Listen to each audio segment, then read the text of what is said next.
Good evening again.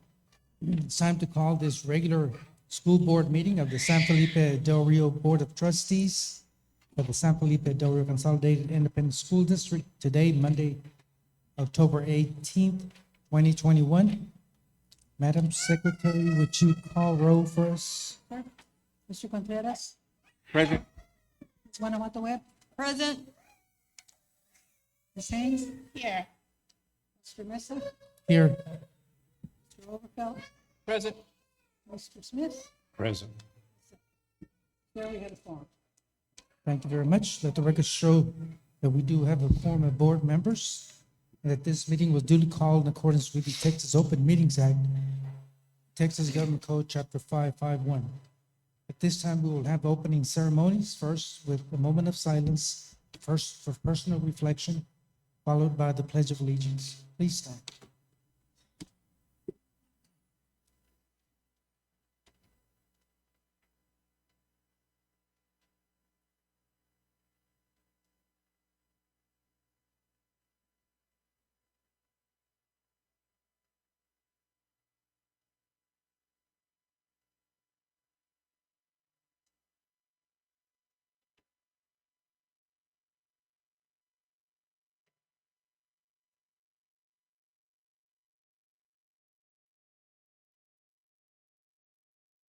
Allegiance to the flag of the United States of America and to the republic for which it stands, one nation, under God, indivisible, with liberty and justice for all.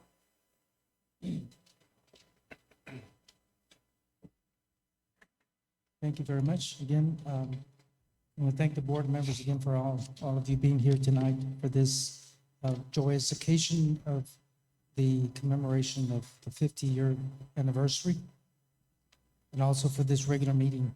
First item that we have on our agenda is item 4, recognitions. School Board Recognition, Regional Honor Board of Texas.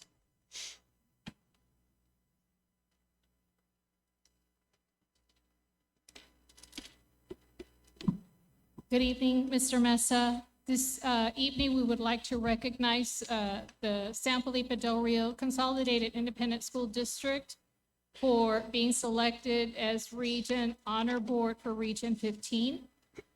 We want to congratulate you. You were honored at the TASB conference, and what we will be doing a little later is taking a photo with you and your plaque. So we want to congratulate you and want to wish you the very best. This board has done a tremendous job for our students, our school district, and our community. Congratulations. Thank you very much.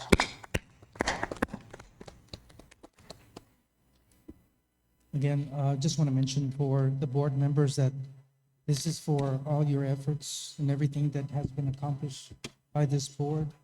You know, again, whether it's passing a bond, for example, for a new school, or passing, again, the plans for renovation and everything that has gone on prior to that.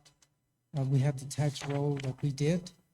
And then soon after that, legislature was acted, and that's not possible to do anymore in regarding what we did back then.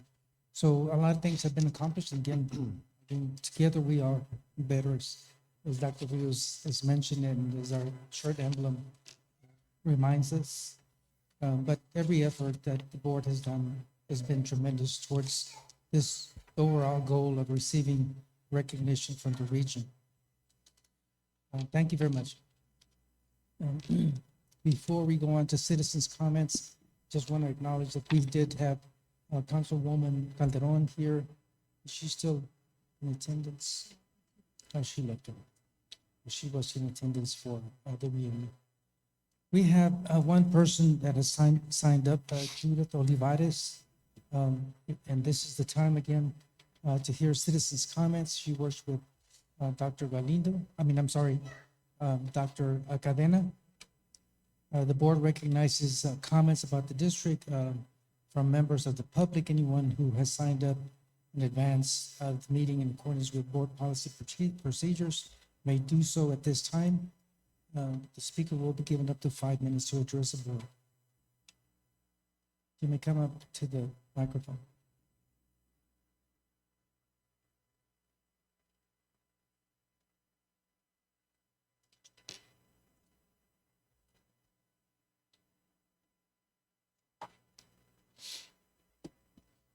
Good evening, everybody. I'm Judith Olivares Trevino. I am advanced practice nurse here in Del Rio. And I came here today because I have been participating in a committee in which we're looking at, the procedures and the steps that are taken to protect students and staff at the elementaries and all the other campuses. As we were doing that, we found that you guys have a lot of good safety in place. You've done a great job.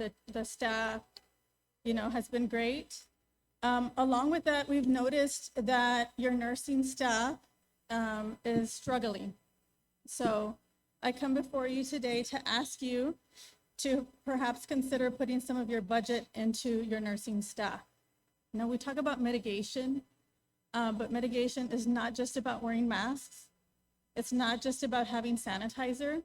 It's about having adequate staff to take care of the needs of the school. So if you don't have enough nursing staff, then you don't have people to adequately assess a situation, a medical situation. When you're talking about isolation, if you don't have enough staff to deal with that, if you, for example, if you have a nurse that has a room to work in, and the isolation room is to the back, you've just passed some potential COVID from the front door to the back room. And if you have a back room that's too small, we talk about, making sure that we're social distancing or keeping them an adequate distance.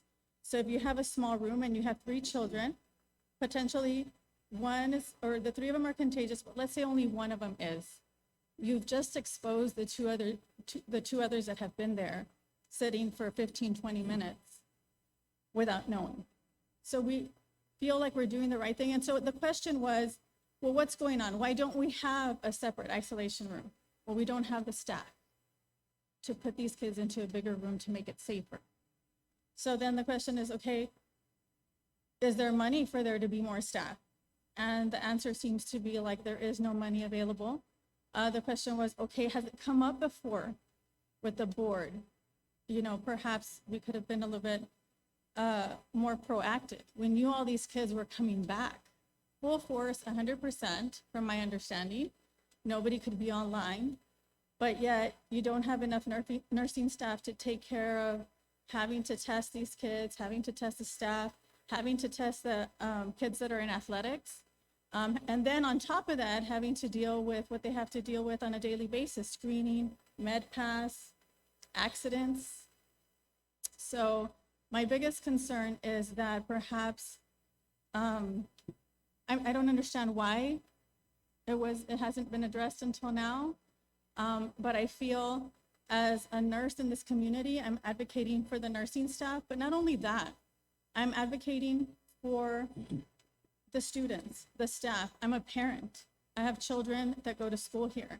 And I think, well, it seems a little bit imprudent not to have addressed this sooner. So I'm asking that you maybe put a little bit more thought into this. Maybe you have and it just hasn't come up, but from my understanding, I don't think the nursing issue has been addressed directly by the board. If I'm wrong, I apologize, but I'm asking that you please put more thought into it and perhaps provide a little bit more help for the nurses, maybe with CNAs, maybe another nurse. I don't know the inner workings of the school district or anything, but I do know that this is important. Mitigation, again, is not just wearing masks. You ask parents to sign a note to agree for the staff to remind them to put their masks on, but we're not providing the right staff for their support. It just doesn't make sense to me. Mitigation is a big word, and it looks like we're not addressing all the issues that are going to get us there. So thank you for your time. Thank you. Next item we have on our agenda is going to be reports, item 8. First report we have is facilities report update, Israel Carrera. Have this Director Chapa make the presentation. Mr. Mesa. Mr. Chapa.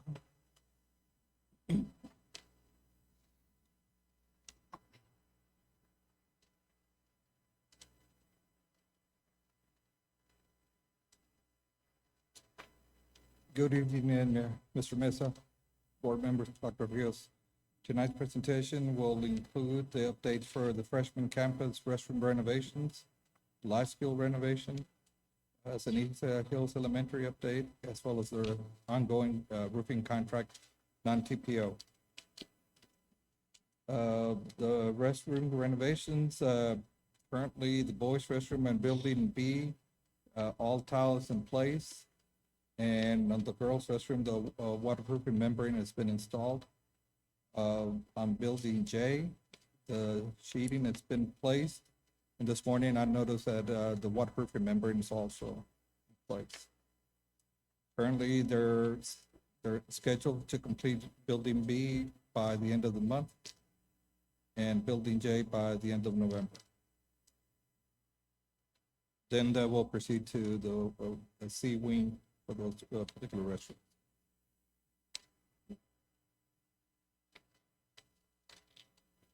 Life skills renovation. We're still on a holding pattern there. Last week, we had a meeting, staff with the architect as well as the contractor to see what issues we can address so we can move the project along.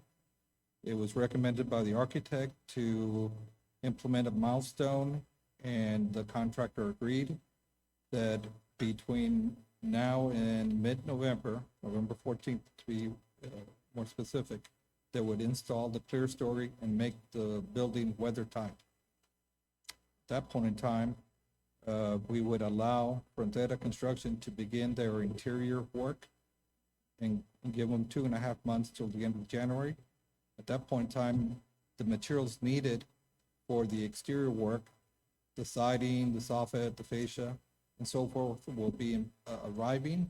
Then Santa Water Construction would come back into play, and within the month of February, complete that exterior work to basically to complete the entire project for the exterior. And then Frontera would come back March 1st and proceed to complete the interior portion of the project.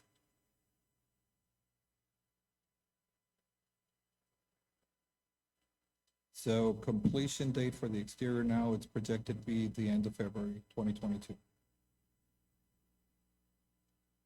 On the Ceniza Hills Elementary campus, this past Thursday morning, the first out of 6 pours took place. The pour began at around 4 o'clock in the morning and continued on basically the entire day. The last truck delivered the last load of concrete approximately 10:30 or so, and the contractor proceeded to finish that portion of the slab the rest of the day.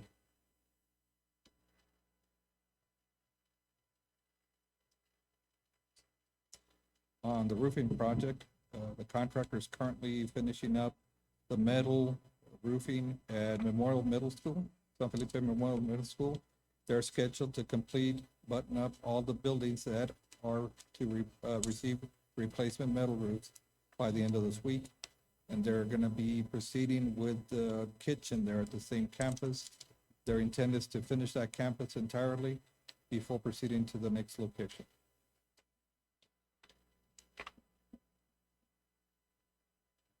The overall project is still supposed to be completed by mid-April. Any questions? Yes, Mr. Orfeld? Let's go back to the life skills building.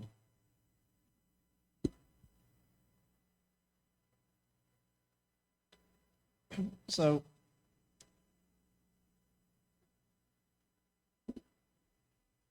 I had a hard time following it. The windows have been done because I was over there for a tennis tournament, so I saw the windows in it. But what are we deadlocked on again? The clear story is, or tell me again what's holding Sandoval construction up, True, well, because if tell me if I'm wrong, but I think we've gone down this road once before already with this particular contractor with issues arising and late work or stuff like that. Because I voiced these concerns about how many times have we worked with it, what was the quality of work, and I mean I can go dig the minutes, but it seems to be rearing its head once again, and then to go in and say, okay, we're gonna. It seemed that you implied that we were gonna shorten Frontera's time that they got to work on it, and then they were gonna come back and do it. So I'm really confused. well, Mr. Overfeld, if I may, President Mesa, what has been holding up some of the construction's work, I would say it's about 2 or 3 things. The biggest one, though, he's constructed the clear story there on the premises. He brought in a crane to lift it, but then he couldn't do it because he had to have a certified roofer in place to do it. Then one backed out, and the crane had to, there was a whole lot of things that happened. In addition, the ordering of the doors took a while. And we obviously are very concerned, so I asked both the contractor and the architect to come have a team meeting so that we could set some I guess a new schedule. And we informed him at that time that we understood that COVID had played a part in the workforce and everything that happened, but we made it clear that this was a set timeline that we were going to agree upon, and there was no more wavering. And if these milestones weren't met, then we would hold fast to either working on assessing the fees on a daily basis, including weekends and holidays, or going through the surety, which is the bond, to make the project whole. Because the doors are going to take a while to get here, that's why we would ask Frontera Construction to start their interior work. And we met with them a couple months ago, and we told them about the delays and would they start part of their work. And then when the doors came in, Sandoval Construction would finish up. They'd give him about a week's time to finish his part entirely, and then Frontera Construction would continue. We haven't shortened Frontera's construction time at all. We had to extend it because their starting day would be at a later time. We also shared with Frontera Construction also a couple months ago that because we expected the prices might go up, we shared with Frontera, I said, look, we will empty out one of our storage areas and hold any material that you may want to order ahead of time so that when prices go up, it doesn't affect you because you're responsible for the contract regardless of prices going up or down.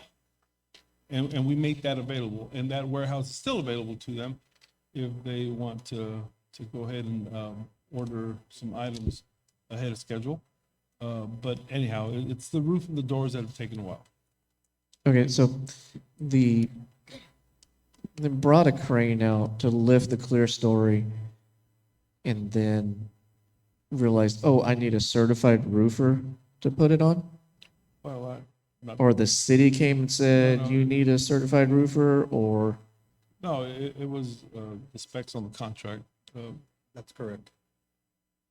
The contract specifies in order to maintain the current warranty for the roof, they need to be cut, the TPO roofing has to be cut by a certified installer. So the crane arrived on time, and the night before this was to take place, the roofer backed out, didn't show up in the morning. In the initial contract that was signed by administration and the contractor, was there penalties built in already for missing deadlines, or no? Yes, sir, they are. They were from the beginning. That's what we discussed at the last meeting. Okay, thank you. Anyone else? Mr. Chapa, originally on that life skills wasn't the delay the delivery of steel? Well, materials, and basically originally the scope of work included fiber cement board for the siding. And that, 5/8 of an inch thick, that material is not available right now. Manufacturing is reduced it to 1/4 inch, which is more for residential purposes, and the 5/8 is for commercial purposes. So the material is not available. So in an effort to continue with the progress or move the project along, the architect suggested a substitute that met the qualifications, which in this case was a metal siding that would mimic the same end result, the same aesthetics. So they proceeded to follow the submittal process and get it approved and ordered, and that was an 8-week lead time. So we've encountered issues with materials and deliveries, and of course, personnel that either walked out at the last minute or cited COVID as a concern.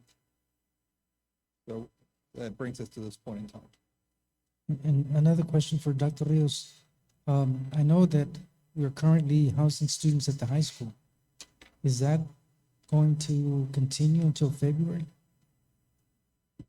Yes, sir, it's gonna continue for the rest of the year, because in February, we only complete the exterior work.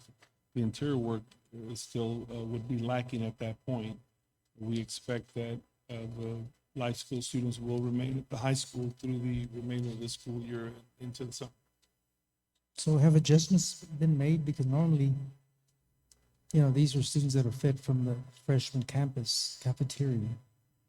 So adjustments have been made? Yes, sir. Before Personally, the school year started, they began transition and preparing to be over there. They do have an entire wing to themselves at the high school. It's not a perfect condition because it wasn't built for that, but they have everything they need.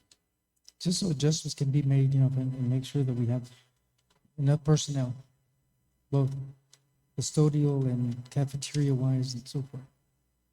Yes, sir. Anyone else? Mr. Chapa, did we get any material for the update? I don't have any handouts. We didn't copy this presentation. It's the only one that's missing, so we'll have to get you all copies. Okay. All right. Thank you, sir. Well, I'll continue on with the work orders. Yes. The presentation right now starts with the maintenance department. The 38-day ticket load went up 201 tickets. The 60-day decreased by 25, and the 90 went up 104. The technology, the 30-day tickets went up 462, 60-day 11, and the 90 days decreased by 11. And finally, transportation, 30-day tickets increased by 51, the 60 days decreased by 1, 90-day tickets increased by 7.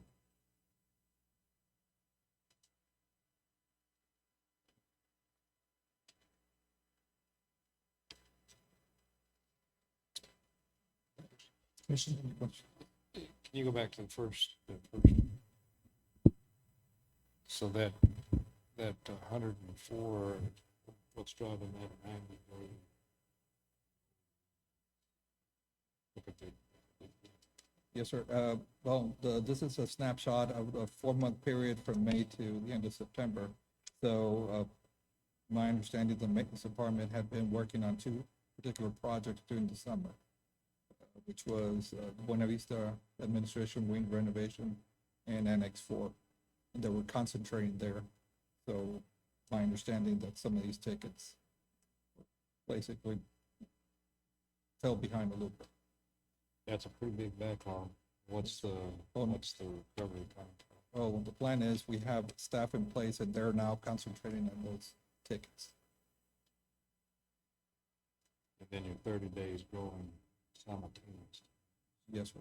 And again, we got new tickets coming in, so we're trying to work as fast as possible to get the older tickets out of the way.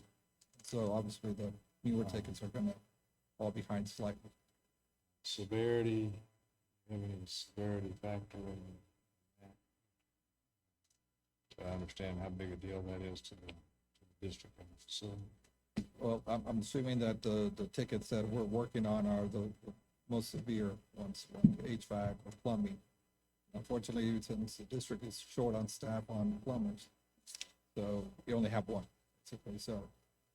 Yeah, which is what I was getting at is, or leading to is contracting. I mean, if you're getting that big of a backlog built up, do you need to explore that? That's I mean, you got 300 that you've grown. That's what that's saying. In the past, we have done some contract labor, primarily for the electrical work, but I will visit with Mr. Carrera so that he can visit with Mr. Chapa and the staff to see how much of this can be contracted out to expedite some of the catching up in that backlog. Yes, sir. We'll do that. It looks alarming, the chart. The rest of it looks good.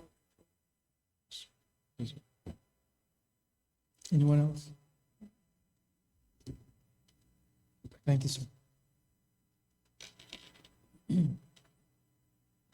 Next report that we have is item 8B, Term 1 Attendance and Discipline Report.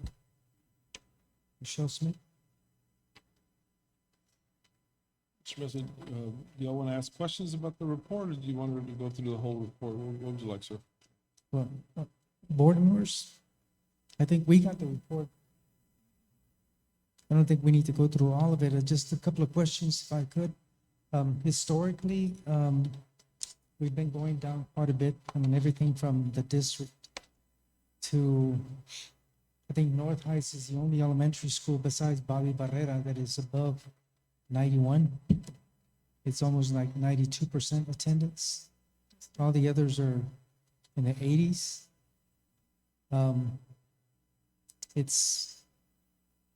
It's alarming to me. I mean, I know that everything is going on with, COVID and so forth, but I think we do need to do a better job of either sending the parental aides to have our students come back.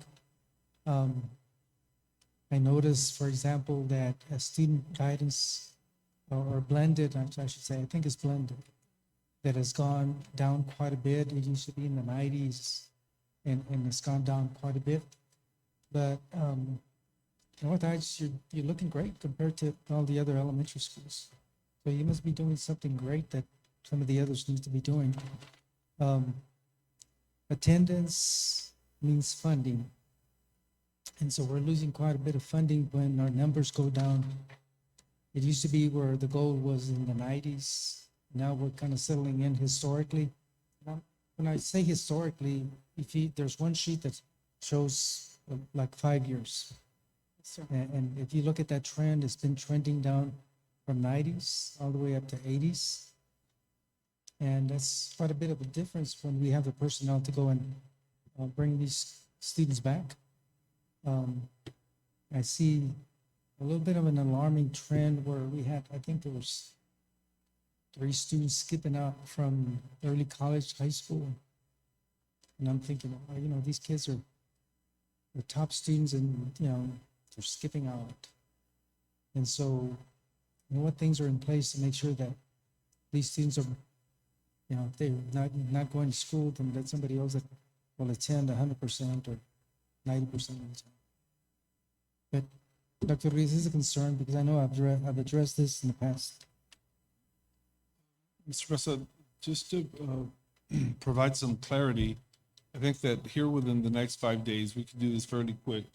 We're going to study the reports just to see, what absences are caused by truant issues and which ones are parents contacting the schools, because unfortunately, the drastic decrease is and we see it all the time, kids being checked out, parents calling in that the kids aren't coming, particularly at the elementary level. But I'm not going to pretend that there aren't the other factor, which is students not doing what they're supposed to do, and some are taking advantage of it, so that we can be able to focus our efforts mainly on the students that are being truant and not so much with the kids whose parents are doing the right thing and contacting us. Although I will share with you, Mr. Mesa, that we fully expect for attendance to to be on the rise. The last 3 weeks, we've seen a significant drop in COVID numbers amongst the student population. Almost no cases, really no cases the last 2 weeks for the staff, and that's all promising. We also have close to 50% of our secondary student body vaccinated. And on top of the 50% that's vaccinated, it's another significant majority that did get COVID. So the immunity, the herd immunity amongst the students should be there, and certainly amongst our staff. So we would expect that the attendance numbers begin to go up this 6 weeks, this second 6 weeks, and the next 6 weeks. But still, we'll run that report on unexcused absences, sir, so that we can focus on that. Because yes, it is alarming. You're correct. There's one other item, if you could check on that for me, is when we have pep rallies, for example, on Friday morning, a lot of these students are being counted absent. They come in late. And the parents are being called, and either they're in band, they're in cheerleader, or, even other groups that they're involved with the pep rally, but they're being counted absent. They come in late, but they're there. And so parents are getting a call, and the parents are, kind of getting upset, saying, that, why would they call me if, they're there, but they're at the pep rally? So I just want to make sure that, we clear up those absences that could be legitimate, attendance, but they're being counted absent.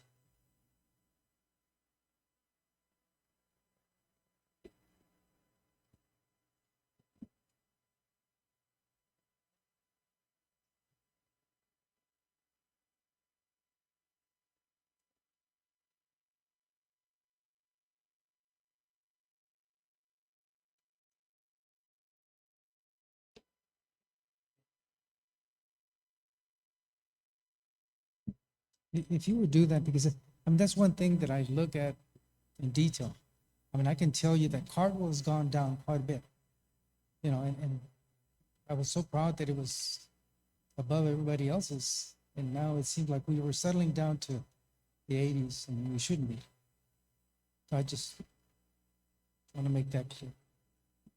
Thank you. Any questions from anybody else? Yes. No, I was gonna just mention that blended last year was in the 73.85, but right now they're 81.89, so they have gone up. But again, like Mr. Mesa mentions, the concern is they all need to be above 90, Okay.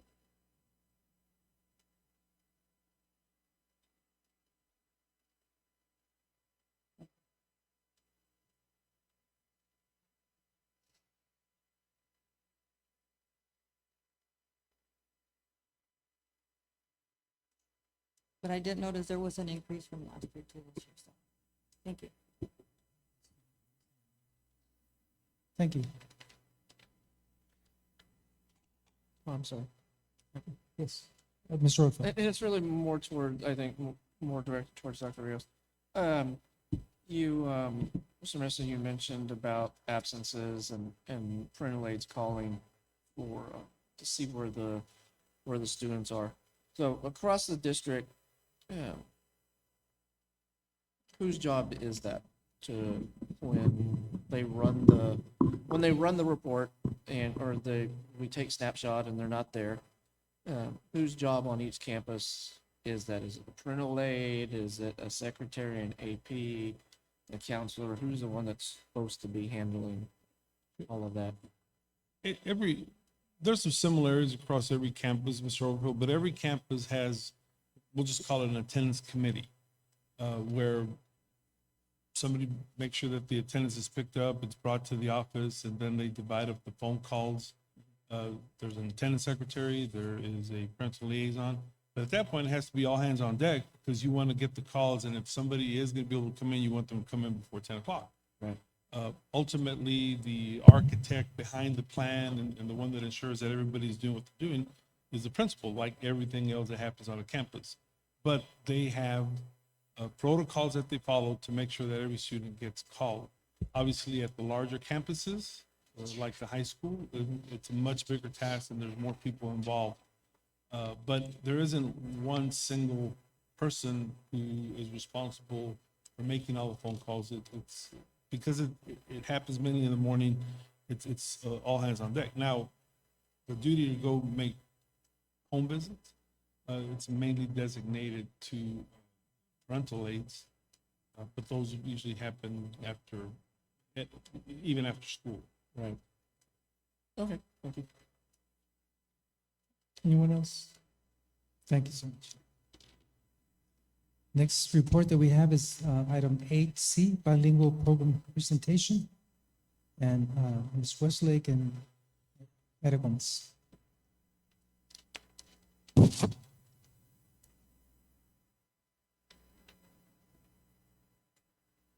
Good evening, President Mesa, Dr. Rios, and members of the board. We come before you today to present the annual bilingual ESL presentation. Mrs. Westlake, I'll do the short presentation, and Mrs. Westlake is also here for any questions you might have. This evening, we'll be reporting on compliance, the folder audits, the student placements, also program enrollment and exits of students, graduation and dropout rate, and professional development that's offered. We'll start with the process for the electronic folder audits. First of all, training is conducted 3 times a year by the region. They do come at the beginning, middle, and end of the year to train our LPAC chairs on the processes and procedures for LPACs.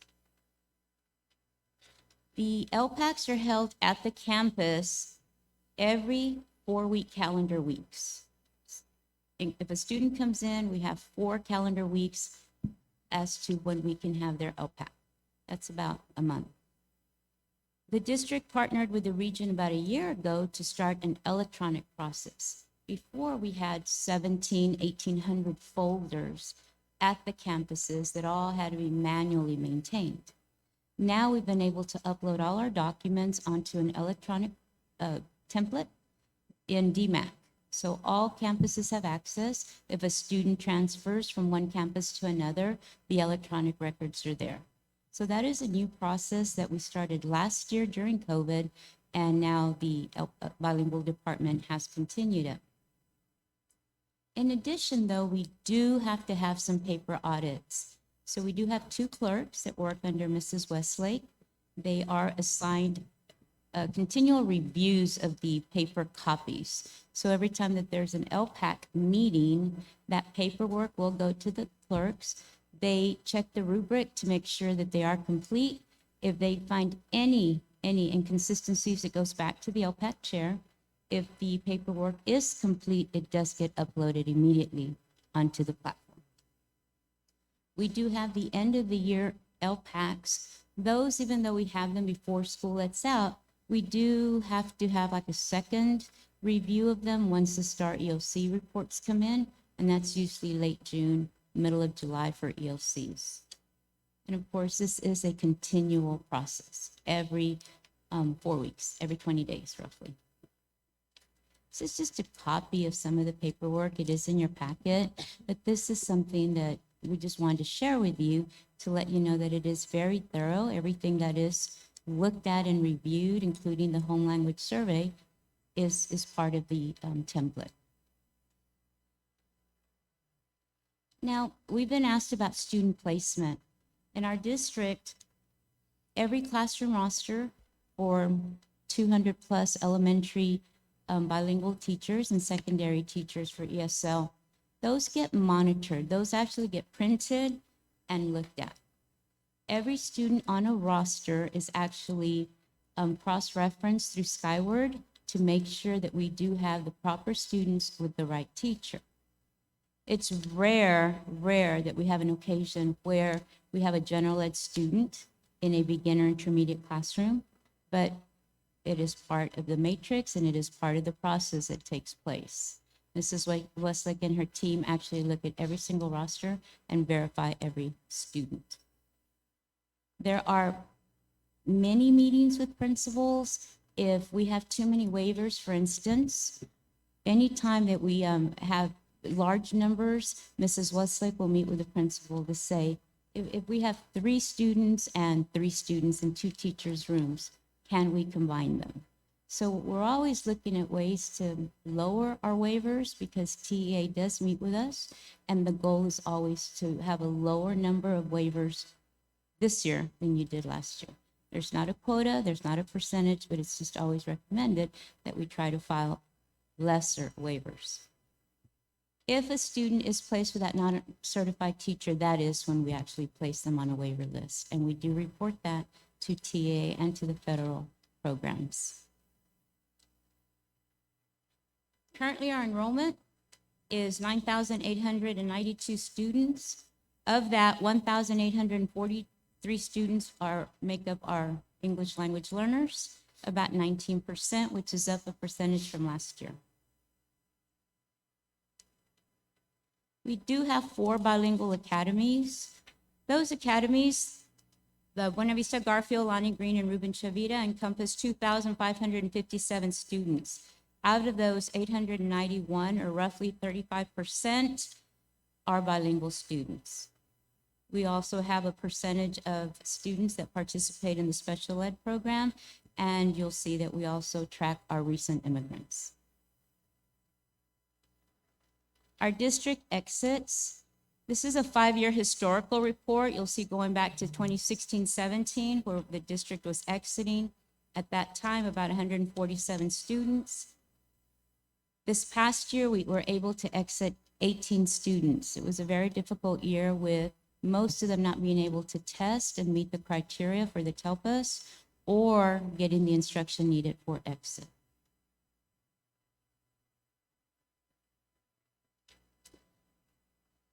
Part of the report also includes our dropout rate and our graduation rate for our bilingual ESL students. This report is 2 years behind on the taper, so you'll see in 2017-18, we did have a 5% dropout rate. In 2018-19, we had a 3.1 dropout rate. We will be getting, in November, December, we will be getting the results for 2019-2020. Our graduation rate, if you look at the chart here, you'll see that the seniors in 2016 had a 69.4 graduation rate. A year later, if they didn't make the 4-year graduation, a year later in their 5th year, we had a 73% graduation rate for that same cohort. Seniors in 2017, we had a graduation rate for our ESL students of 70.8, and you'll see that a 5th year jumped up to 80%. So that's a 10%. It's important to note that if a student does not graduate in 4 years, we make every effort to bring them back their 5th year and get them their diploma, get them to graduate. The cohort of 2018 had a 61.8 graduation rate. And again, if those students did not graduate, they were reached out to, and we did have a 73.3 graduation rate for that cohort. And as mentioned, we only have data for the 2019, and we were at an 82.8, 83% graduation rate. So over the years, if you look at the trend, you'll see more of our ESL students are graduating. And at this point, we don't have the 5th year for the 18% that did not graduate.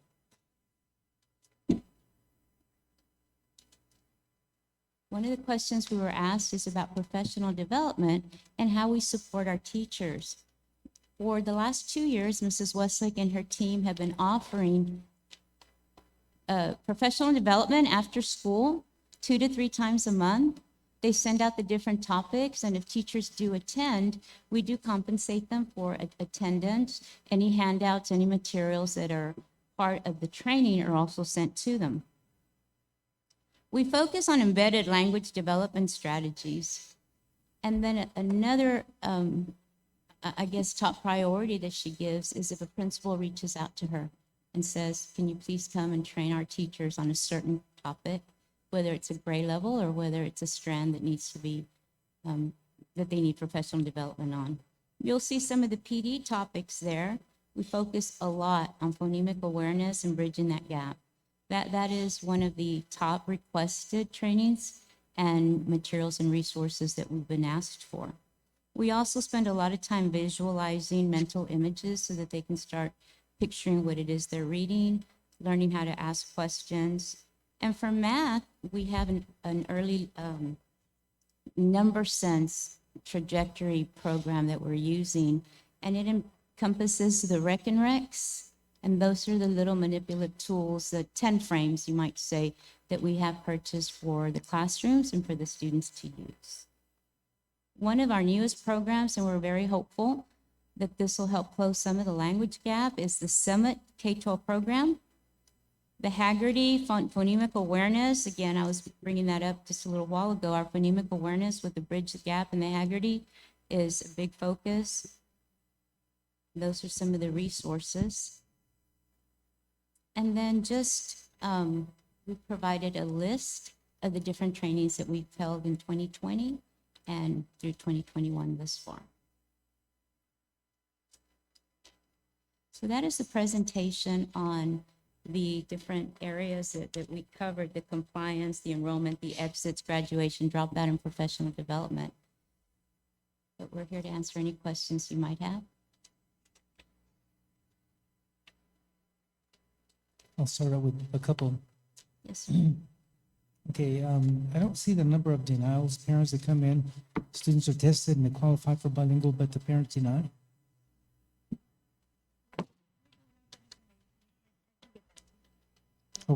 Is it an increase every year, or is it? An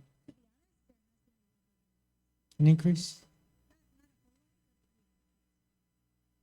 And the other question is, I'm still concerned with, you know, as I mentioned, Commissioner Morath has a ton of resources for parents. They have a list of books that are required for reading or grade level. I just want to make sure that this is being disseminated to parents in some kind of training so that they can be made aware that they can assist quite a bit by them doing their share of reading in regard to the titles are there, the resources are there. The parents need to be made aware that the resources are there. That's actually a goal of ours this year, because our district parental liaison, Alma Ruiz, does hold meetings with the parents and does do trainings. And one of the trainings that I want her to do is that, you know, walking them through the TEA website, because there are a lot of resources there for the family. So that's one of our goals. And TEA sends out their monthly newsletter, and we do forward that to all of our parents. We have their email addresses and we send them out. And she's also meeting with the parents, conducting the classes for English learners for the parents. And then with that, also we're having after-school trainings for them. Okay. So we are trying to reach to our community, to link both as much as possible. That's one of our goals. And one of the critical things that I asked administration before is there used to be some help for the primary grades, whether it be pre-K or K, from high school students in regard to monitoring or mentoring our young people, and mention, for example, that some high schools have Future Teachers of America that assist with reading activities and phonemic awareness and things of that nature. But, anything that can be done to help students read by getting some of our high school volunteers or even paid volunteers, I just want to make sure that they get the added help. I think that's a really good idea. The other thing that we're doing in regards to the phonemic awareness, because we're realizing how important that is, especially for our bilingual population, since English is not their first language. A lot of the sounds of English is still not developed in their, hasn't been part of their background knowledge. It hasn't been it's not in their permanent memory. But the phonemic awareness really helps with that, and we've done some good reports on the materials that we're using.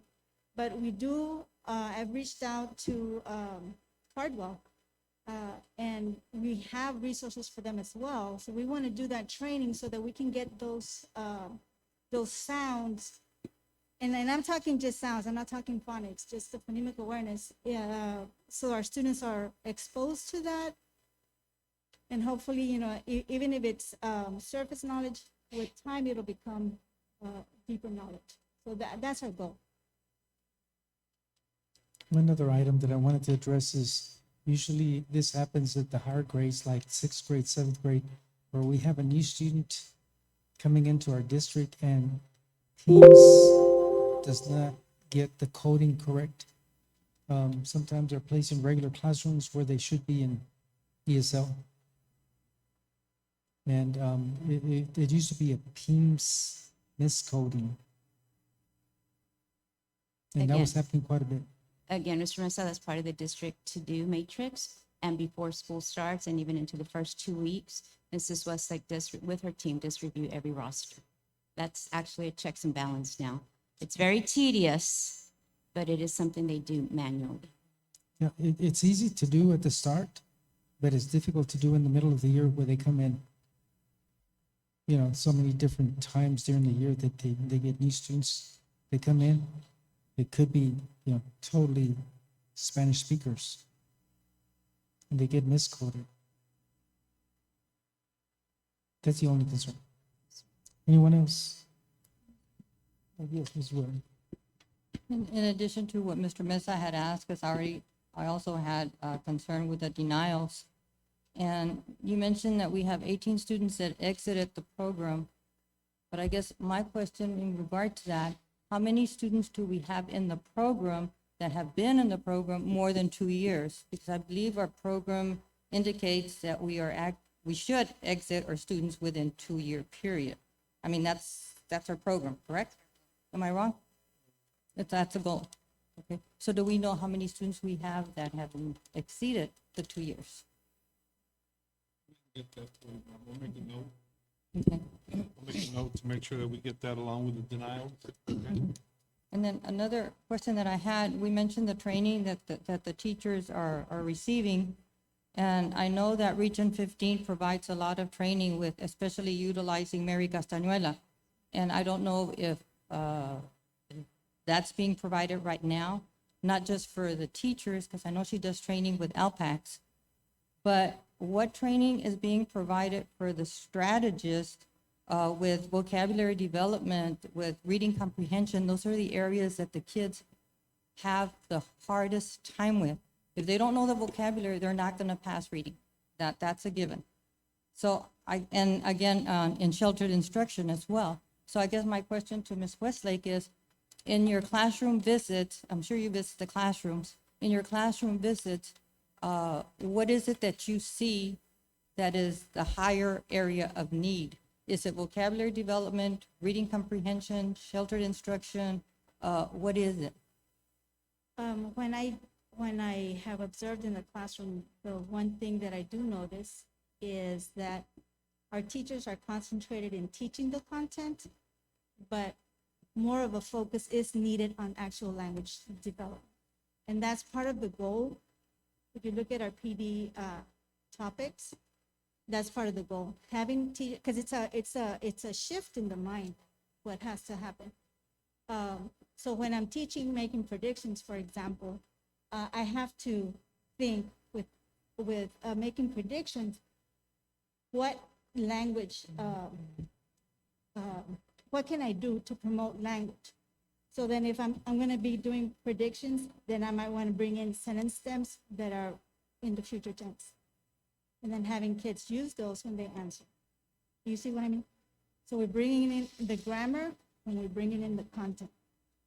And I know even with Cardwell students, that grammar and that content and the vocabulary as far as sentence structure, I mean, those students would be able to tell you what a noun and a verb is if they are taught correctly, if they are modeled and taught correctly. So I guess my question would be, what training can we give the strategists so that they can in turn revisit with the teachers on the campuses so that the students can move forward Because what I have seen in the past, especially with fifth graders testing, and when they're testing with reading or science, they're missing the vocabulary. So that's my I guess, question, that if you can provide some training to the strategists, or get someone from Region 15, or together with Region 15. I don't know who the other trainers are in the region, other than Mary Castañuela, Oh, you know. when the region, So, no, yes, ma'am. because I think that would help our students with the exiting. And those are the only questions I have, because the rest you already answered with LPACs, and we have all this information on LPACs, and that's just data and things that are needed for the state level. But my concern would be the student passing and learning the information, because that will boil down to the student retention. Thank you. Anyone else? Thank you very much. Thank you, Mr. Mesa and Board. Next report that we have is item 8D, School Health Advisory Committee, SHAC, Annual Report. Sandra Hernandez and Amy Childress.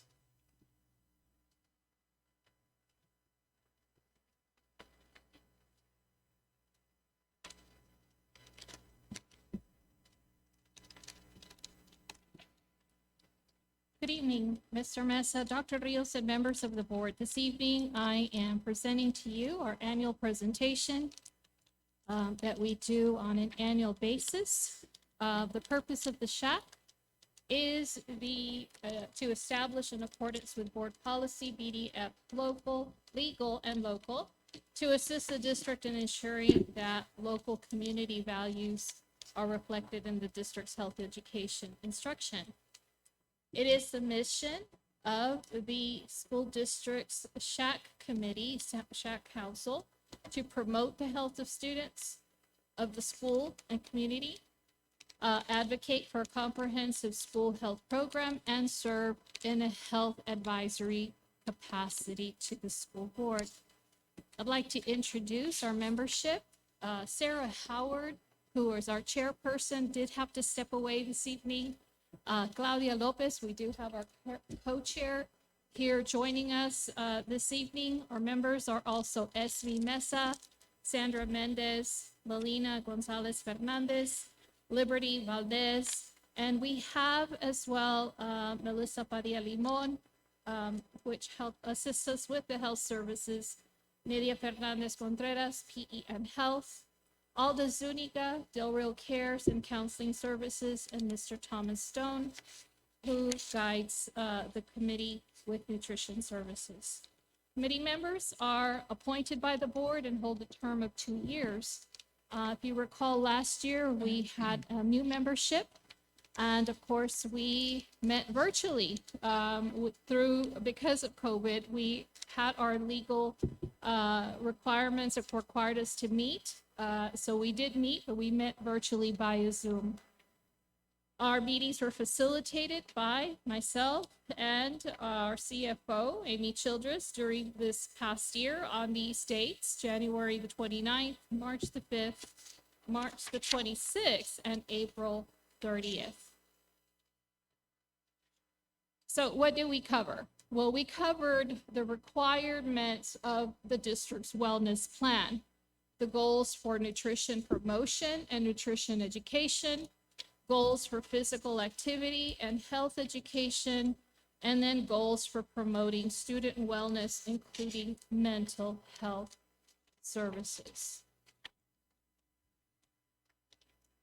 The charge of the SHAC for this coming year is to prepare for the new health education TEKS.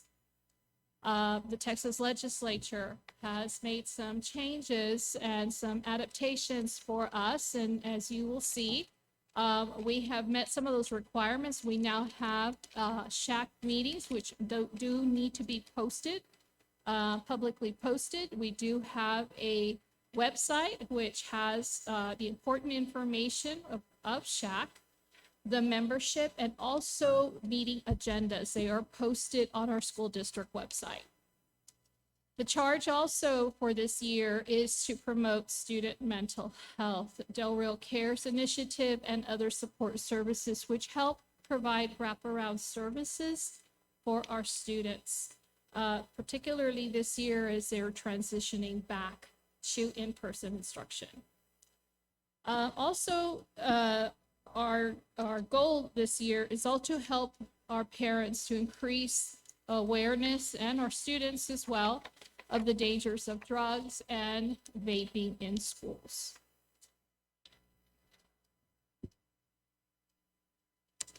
And at this time, I do have our co-chair and Miss Amy Childress, if there are any, myself, if there are any questions, we're here to answer any questions that you may have.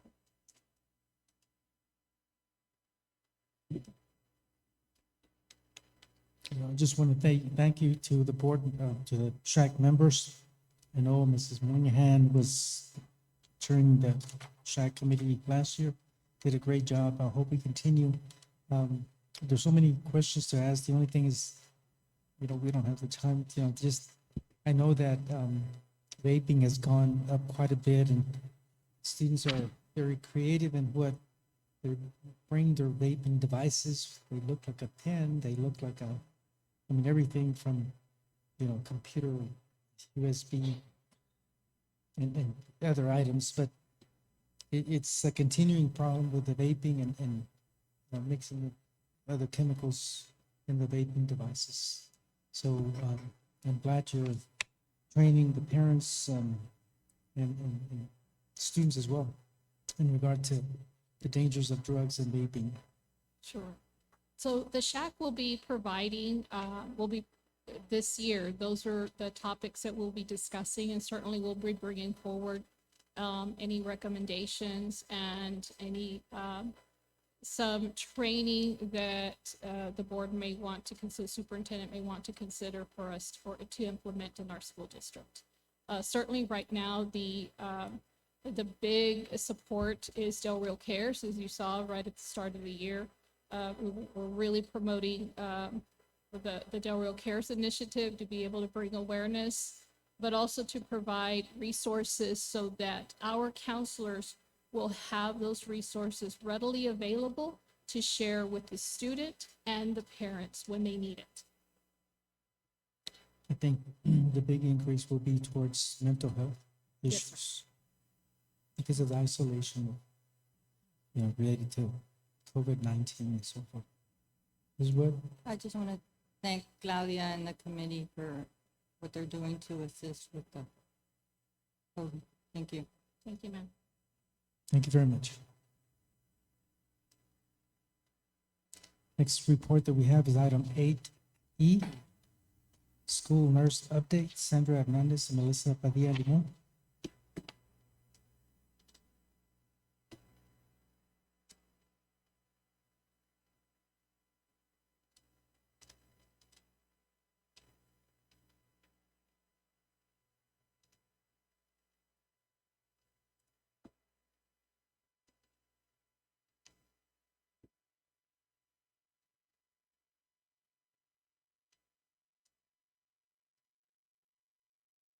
Good evening once again, Mr. Mesa, Dr. Rios, and members of the board. I have Nurse Padilla Limon with me today, and we're here to present just some background on the role of the school nurse and just what the nurses are doing. They have three main roles and responsibilities, and of course, it's managing student health primarily. They provide direct care to our students, medication administration, the day-to-day caring of the students and providing what their needs are, providing case management, assessing and planning and implementing their own individual health plans and emergency plans if they have any. And then the third is to advocate for the students and their families to help get the resources and support that they need. I know earlier I mentioned the counselors, providing them with resources. We provide those resources to the nurses as well. what are their primary responsibilities and duties? So, of course, they provide the nursing and healthcare services during office visits. They verify and monitor state immunization requirements to make sure all our students have their needed immunizations according to their age group. They conduct state mandated annual screenings. Those are your vision, your hearing, your scoliosis, and any other state mandated screenings. They also provide assessment information and participate in Section 504 and ARD committee meetings. They conduct staff training, particularly right at the start of the year for teachers who have students with diabetes management. We also train them in the use of the EpiPen and also bloodborne pathogens.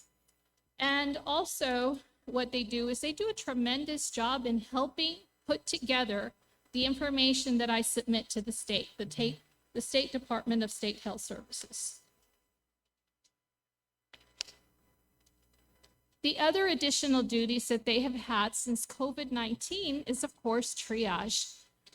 They determine the isolation, determining each case that comes across in their office. They also provide rapid antigen testing, and they do that not only to the students that have been granted permission, but our staff members as well. They serve as a campus liaison, the campus point of contact with the local health authority when an individual has been tested or positive for COVID-19. And then they provide the source of information from the local health authority on their quarantine. Again, they're that liaison between the parent, but also as well as the staff. They submit district level reports for student cases because we are required to report to the state the number of COVID cases that our school district has every week. They submit that information on a database, and I take that information and report it to the state. But they also submit district level reports so that Nurse Lee Moen, who manages the rapid antigen testing program for a school district, she also provides a state report every week.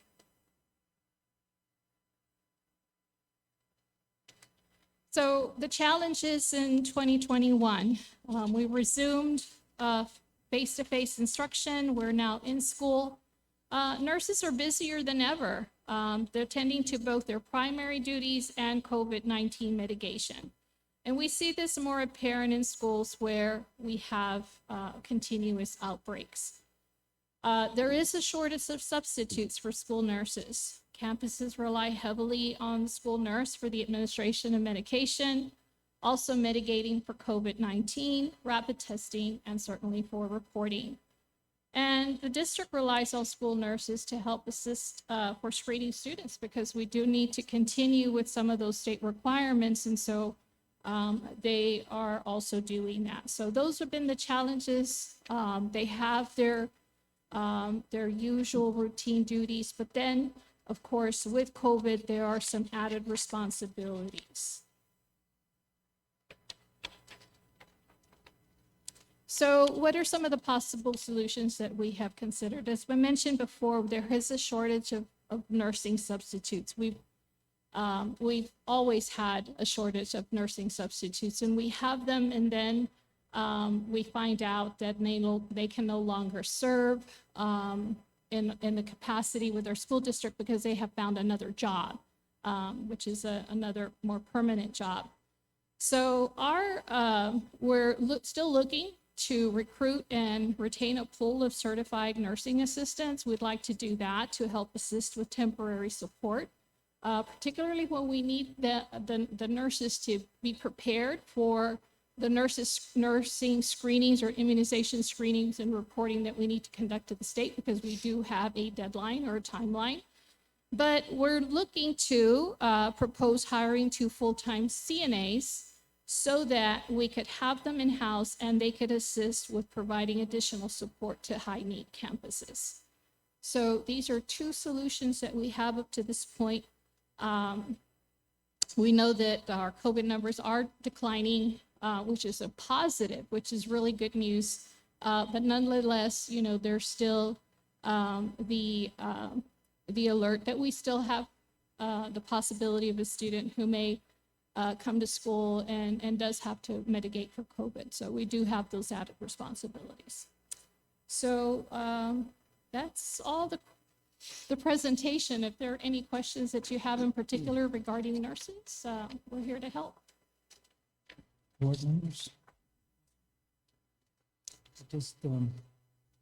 I just want to make sure that hi Melissa, that we keep up with the emergency plans for the different campuses in regard to whenever an immediate danger and students have to be relocated, that we stay, I worry about that because every time the administration, superintendent reassigns administrative staff, I wonder how familiar they are with the emergency plan for evacuation and medical emergencies, and things of that nature. That we stay in tune and make sure that we're familiarized with all the items that are addressed in the area of transporting students out of the campus for emergency purpose, and then how to reconnect, with the parents and communicate and all those things. I think all of you understand what I'm talking about.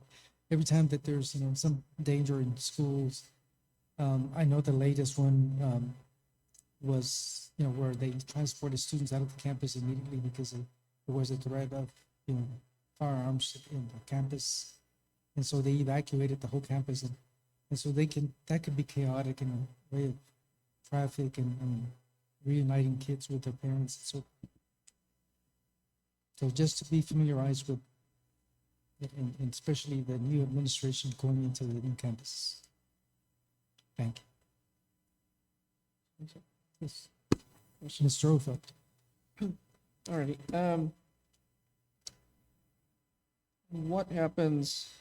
What's a protocol for when a nurse is absent from campus A?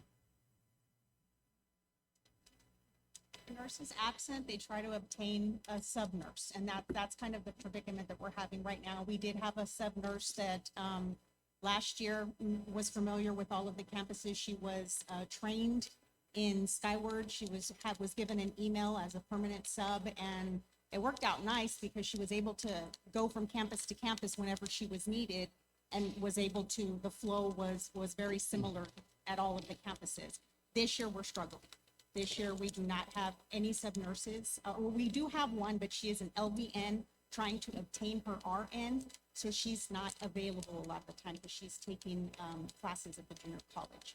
I've been in contact with HR to try to do a media campaign to recruit sub-nurses, just like we do sub-teachers. And I know that that's in the works right now, but it's just something that we're having a hard time coming across sub-nurses. So when a nurse has to step out, whether she's sick or she has kids that are sick, we have office staff that are trained. And then myself, I do go to assist when needed as well. If there's any kind of antigen testing or if there's an emergency per se. But first, but the secretaries or the principal or assistant principal will go and assist.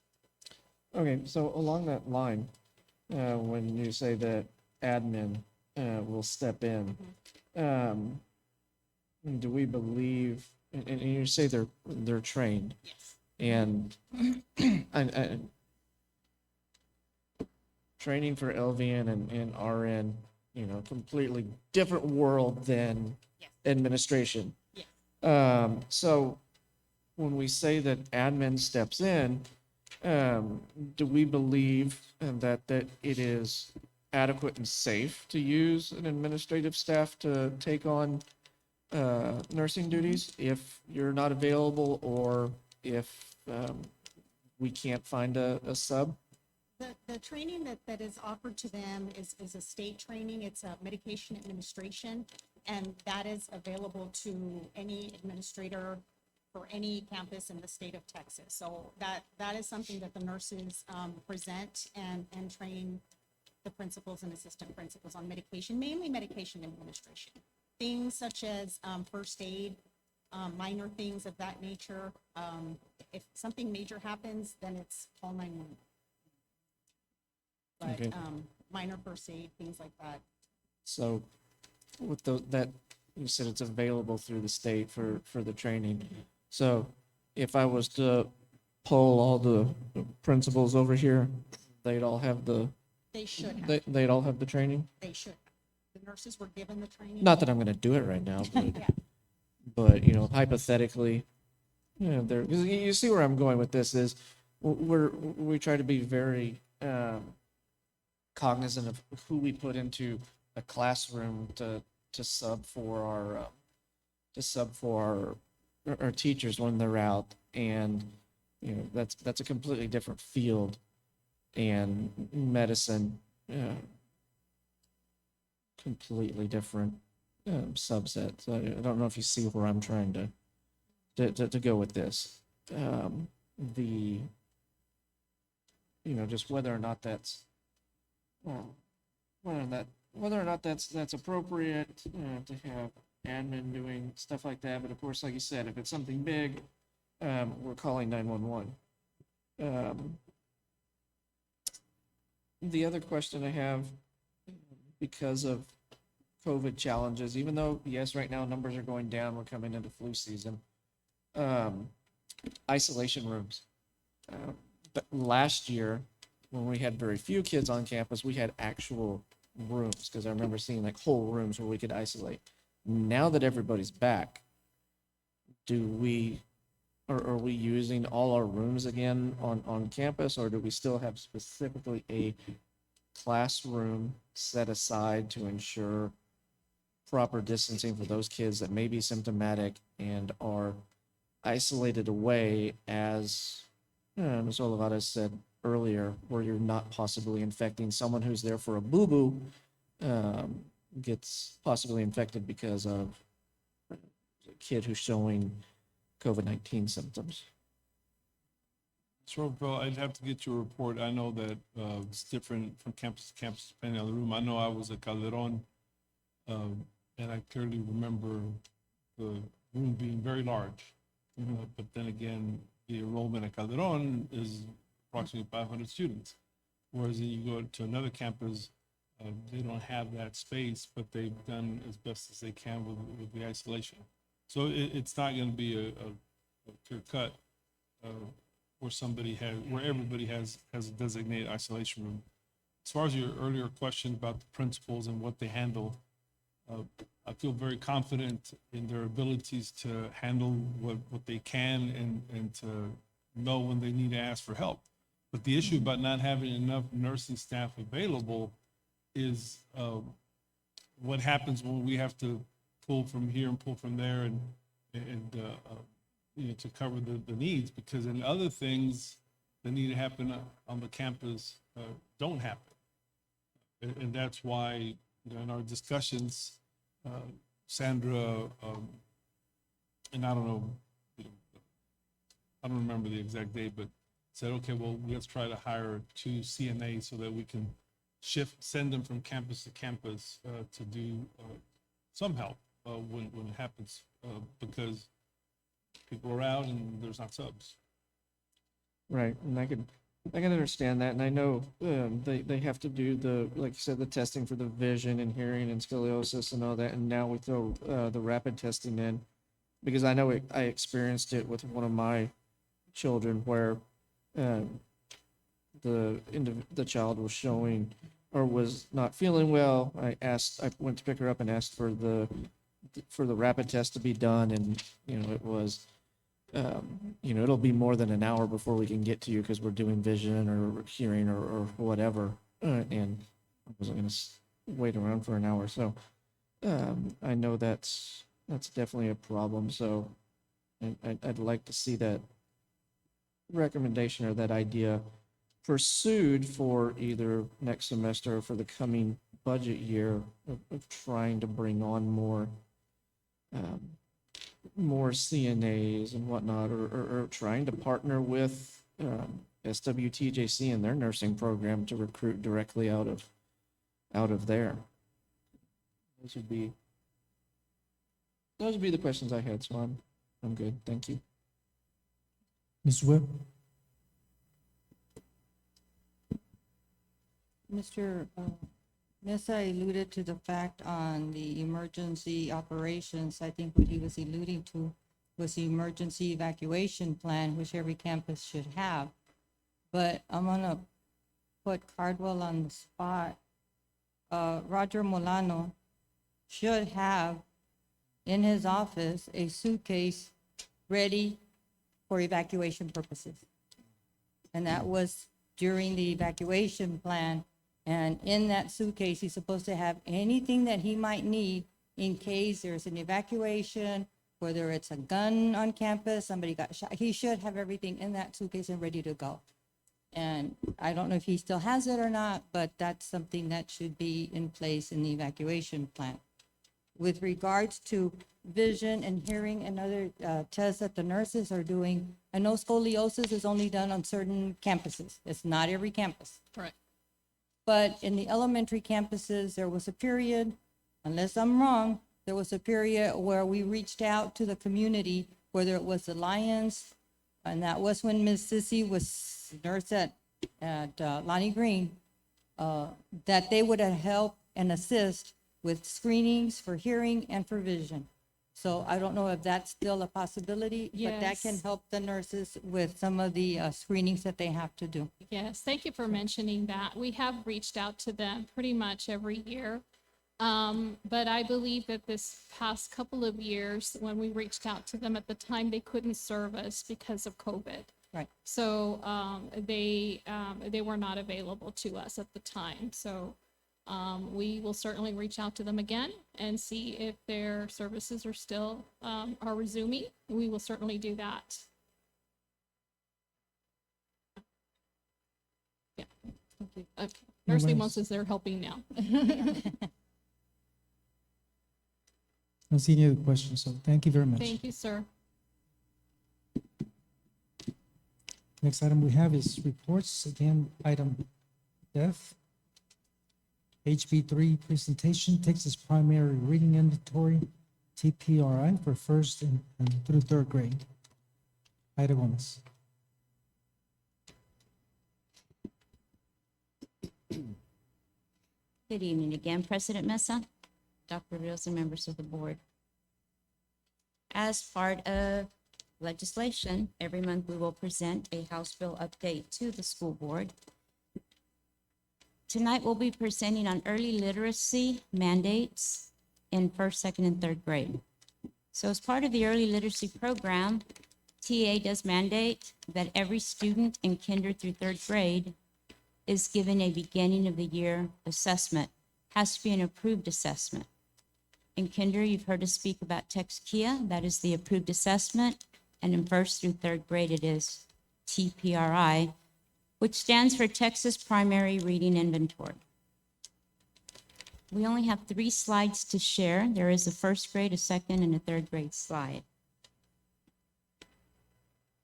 The first grade components that we test, school board, is phonemic awareness, graphophonemic knowledge, word reading, and then reading accuracy, which is made up by fluency and comprehension. You'll see on the first slide, this is a first grade report. And at the bottom, we do have a summary of the results. First thing I'd like to explain briefly is that you'll see a tier 1, a tier 2, or a tier 3. A tier 1 is where we'd like all the students to be, and that would be on track. So they would take this assessment and they would just be ready for that grade level. A tier 2 is for any student who takes the assessment and they passed, but they barely passed. So we have to continue to monitor them, not just continue to intervene with them, but also monitor to make sure that they don't fall below that percentage. Tier 3 is the tier that we want to avoid at all times. These are students who need severe supports and interventions, meaning that out of all the components, they scored still developing in more than half of them. So once they qualify for that, we really do try to get them out of tier 3. So that's a tier 1, tier 2, tier 3. You'll see here that for first grade, we do have a tier 1 of 18%, a tier 2 of 16%, and a tier 3 of 65%. That equates to 597 of our 730 first graders needing monitoring or support through interventions for an 81% in tier 2 and tier 3.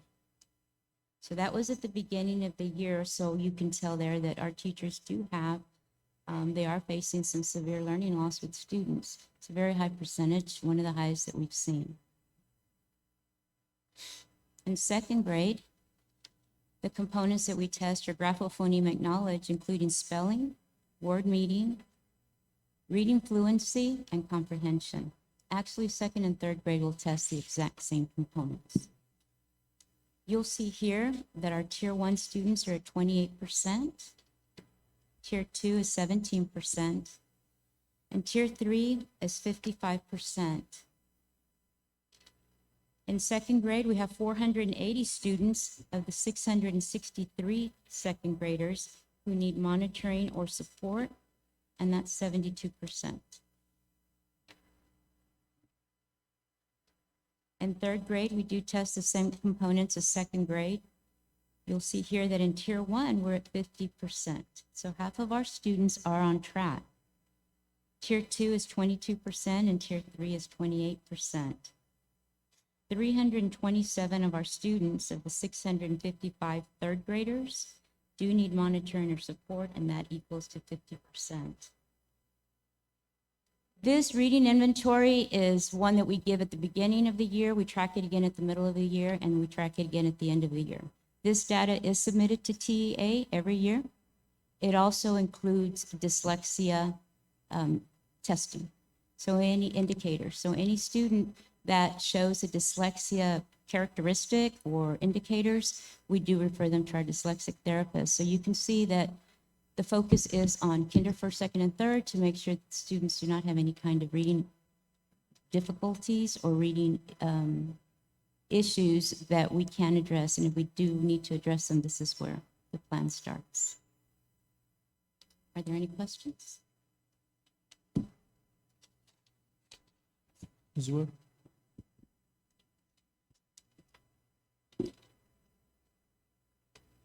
I don't necessarily think it's a question. I just want to recognize the teachers that are in first, second, and third grade, especially first and second, where we have 81% of the students below, because they have their hands full, and I don't know what else can be done at this point so that they can be closer to grade level within the next 6 weeks, because I don't believe that we need to wait until the mid report to find out that we still have over 60% of our students below. So we need to do every intervention right now, whether it's before school, after school, meeting with the parents, whatever needs to be done. Because I know that these teachers, and I applaud the principals that are here working with these teachers, because it's very difficult when you have a child that is below starting off at the beginning of the year, because you actually have to do double the work. And I know sometimes teachers have to come in earlier in the morning and do tutoring before. Maybe they have 1 or 2 students in their classrooms that they can come in and just work with those 2 students to catch them up. There's ways of doing things, but we have to think out of the ordinary. We can't just do things as we were doing them in the past, because it's alarming. At least we have 50% of the third graders, but those are the ones that get tested. So they better be at grade level between now and the end of the year. But my concern would be with the first and second grade, where we have 81 and 72%. So, yeah. High percentage assessment. Thank you, Ms. Webb. I just want to mention a couple of things. First of all, what I mentioned to Ms. Westlake applies here in regard to training for parents, in regard to reading the list of books that are recommended for grade level.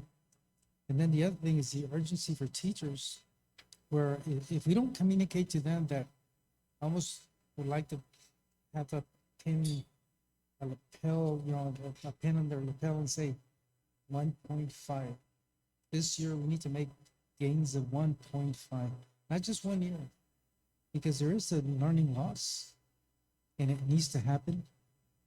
And it could happen if we turn the burners on.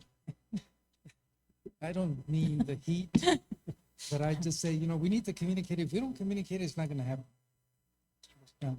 That's the rules. The last presentation we're gonna do today is probably, well, I don't want to take anything away from anyone, but it's probably the most important one, and it addresses our plan for regaining this learning loss.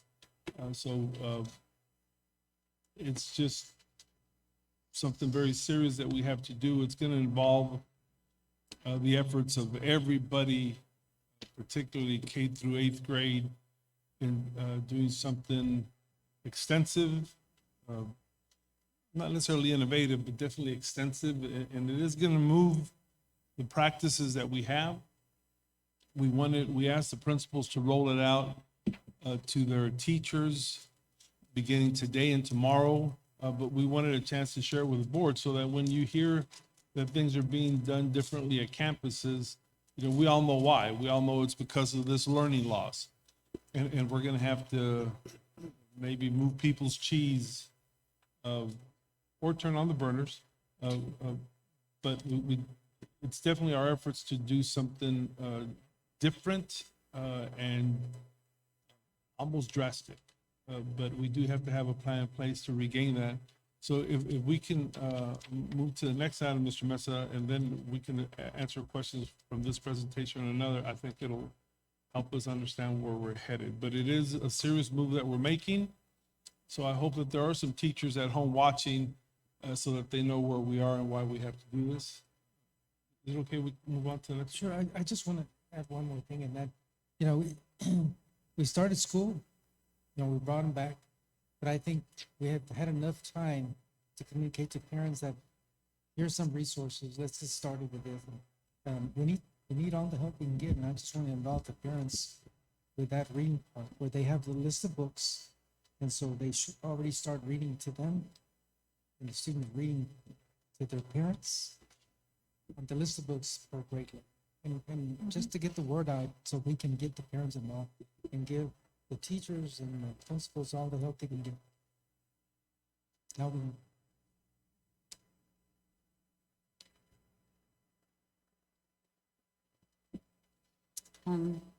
President Mesa, Dr. Rios, and members of the board.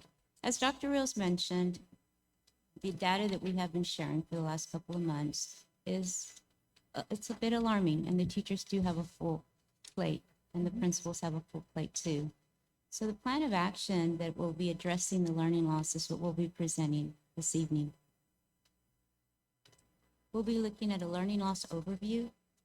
We'll be looking at House Bill 4545, and that's the new mandate for any student who fails STAR or EOC.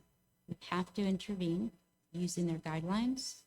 We will give you an update on 3rd grade baseline data. It was presented a couple of months ago, but we're bringing it back forward. We will talk about a focused planning time during the school day.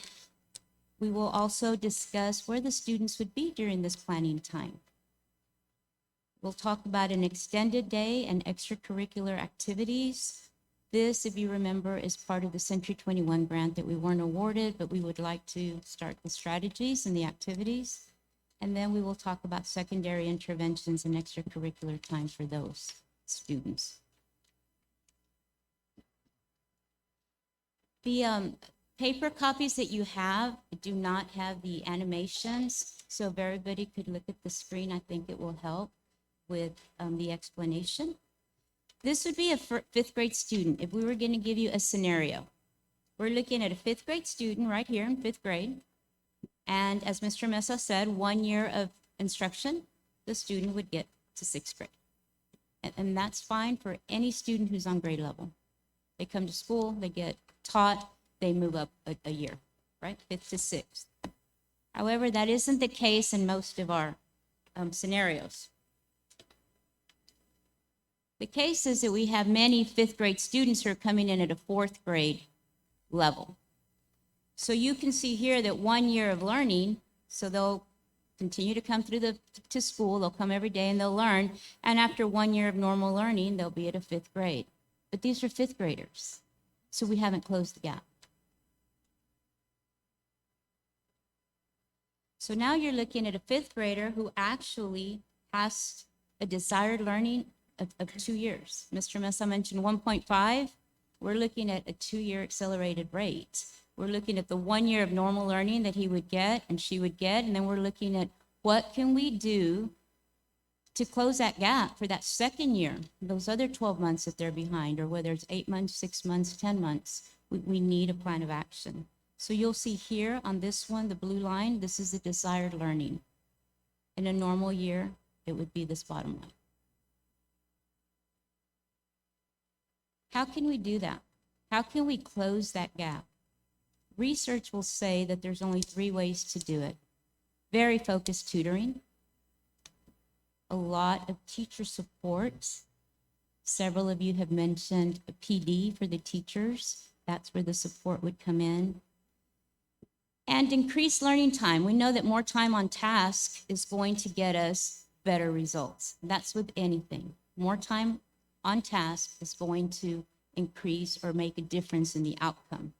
So now we're looking at that same 5th grader, and if he goes through this bottom line, if he goes and she goes through direct teaching, Tier 1 instruction, they'll be here at the 5th grade. We want to close this gap up here to have them ready for 6th grade. So it's called desired learning. That's the bar that we want to move. So you can see that it is a large gap to close, but with structure, with effective planning, with the correct resources, and everybody moving in the same direction, knowing which students to target, it can be done, and it can be done quickly and effectively. You'll see here, very important, our calendar this year ends in early May, very early May. So you'll see here this summer program right here in May, June, and July is what it would take to continue to close this gap and get the students closer to their grade level.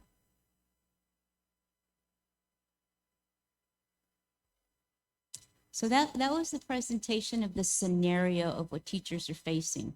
They're sitting in a room full, they have a room full of 5th graders in front of them, but of course not all of them are on 5th grade level.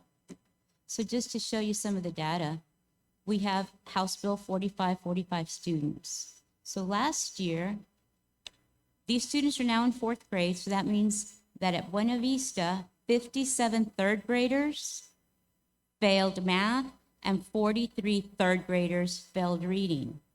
Because they fail, they now become House Bill 4545 students, meaning that we have to intervene on a 3-to-1 ratio. 30 hours of focused intervention, and the groups cannot be bigger than 3 students to 1 adult. And the chart goes all the way down by campus. So if we look in the district, we would say right now, we have 349 4th graders who failed 3rd grade math, who are now sitting in 4th grade classrooms. And we had 268 4th graders who failed 3rd grade reading, who are now sitting in 4th grade classrooms. The same is done for 5th grade. It's broken down by campus, but you'll see at the bottom, school board members, that we have 365 students who are sitting in 5th grade classrooms who fail their 4th grade math.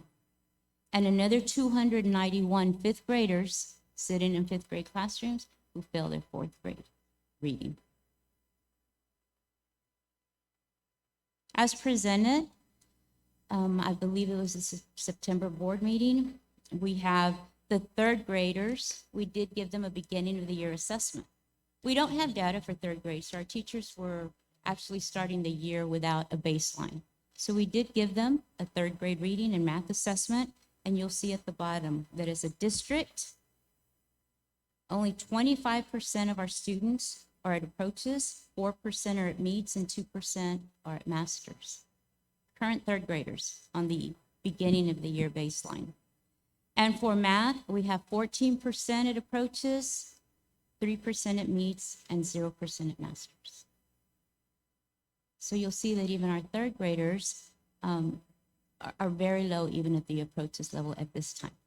So therefore, all of this data is accumulated, and here's where the plan of action comes in.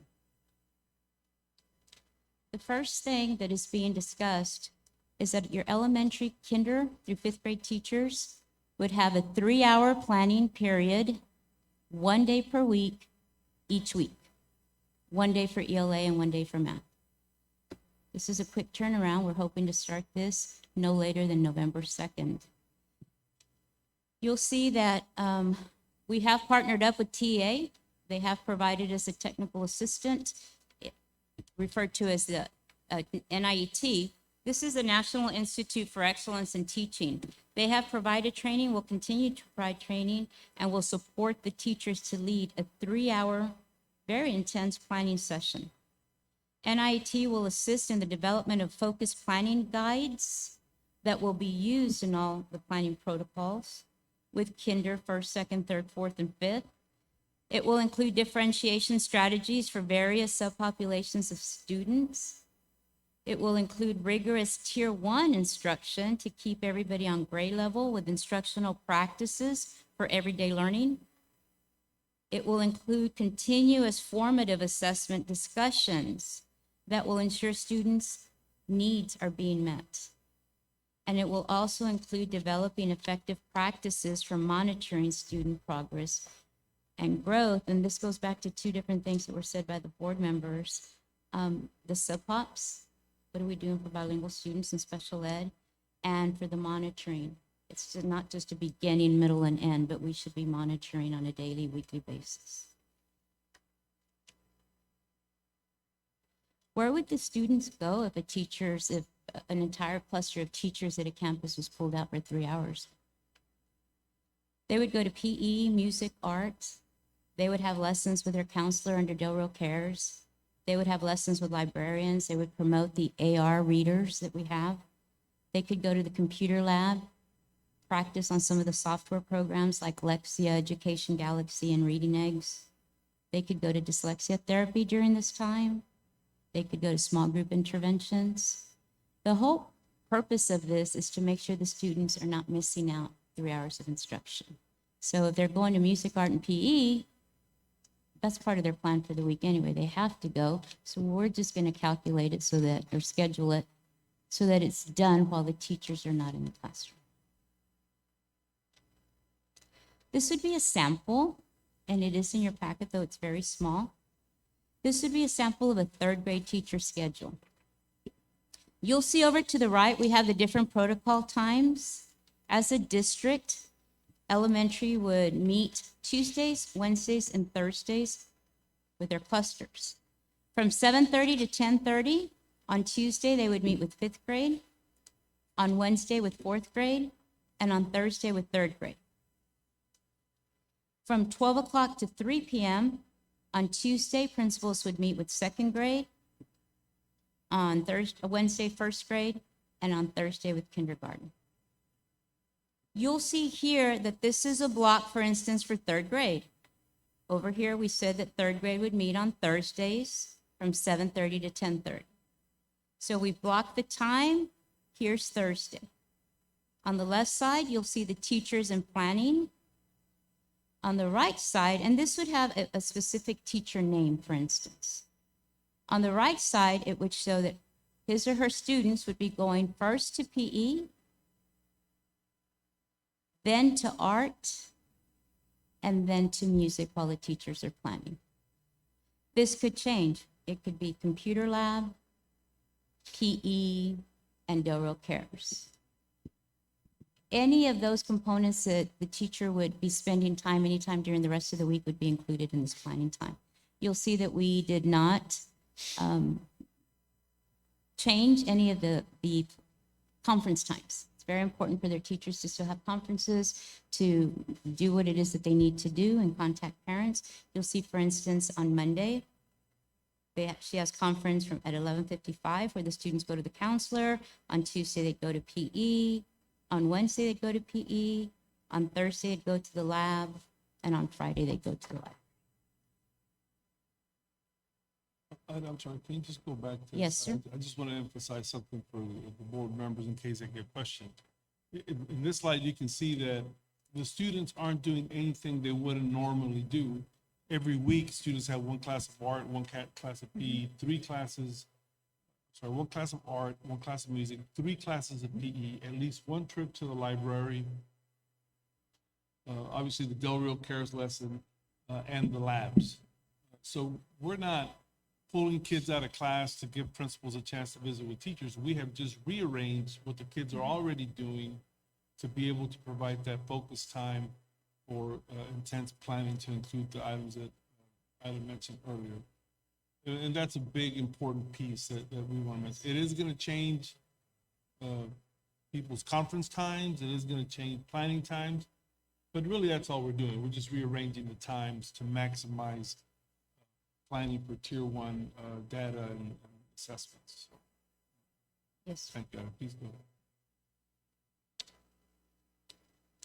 In addition to adequate planning, as mentioned earlier, if you plan well, then you can teach well, if you're prepared. So 3 hours of planning should be adequate time for a teacher to have all materials ready to go in and teach some very rigorous, focused grade level lessons. But as somebody mentioned, we also need, in addition, the extended time. So we do have after-school tutorials that would begin, but based on research and based on the history, it's difficult to keep students after school. We're competing with baseball and football and dance and piano and guitar and a lot of activities that many of our students like to participate in. So under the Century 21 grant, we learned that if we kept students for 2 hours after school, we would provide 1 hour of intervention, math and reading, just math, just reading, depending what the student needed, and an hour of extracurricular activities. So that is a big task. We have reached out to all the community. We've reached out to the Casa Cultura, and they're willing to offer cooking lessons and painting lessons and everything they offer. We've reached out to the Boys and Girls Club. We've reached out to the firehouse. We've reached out to any community member that could come in and help us.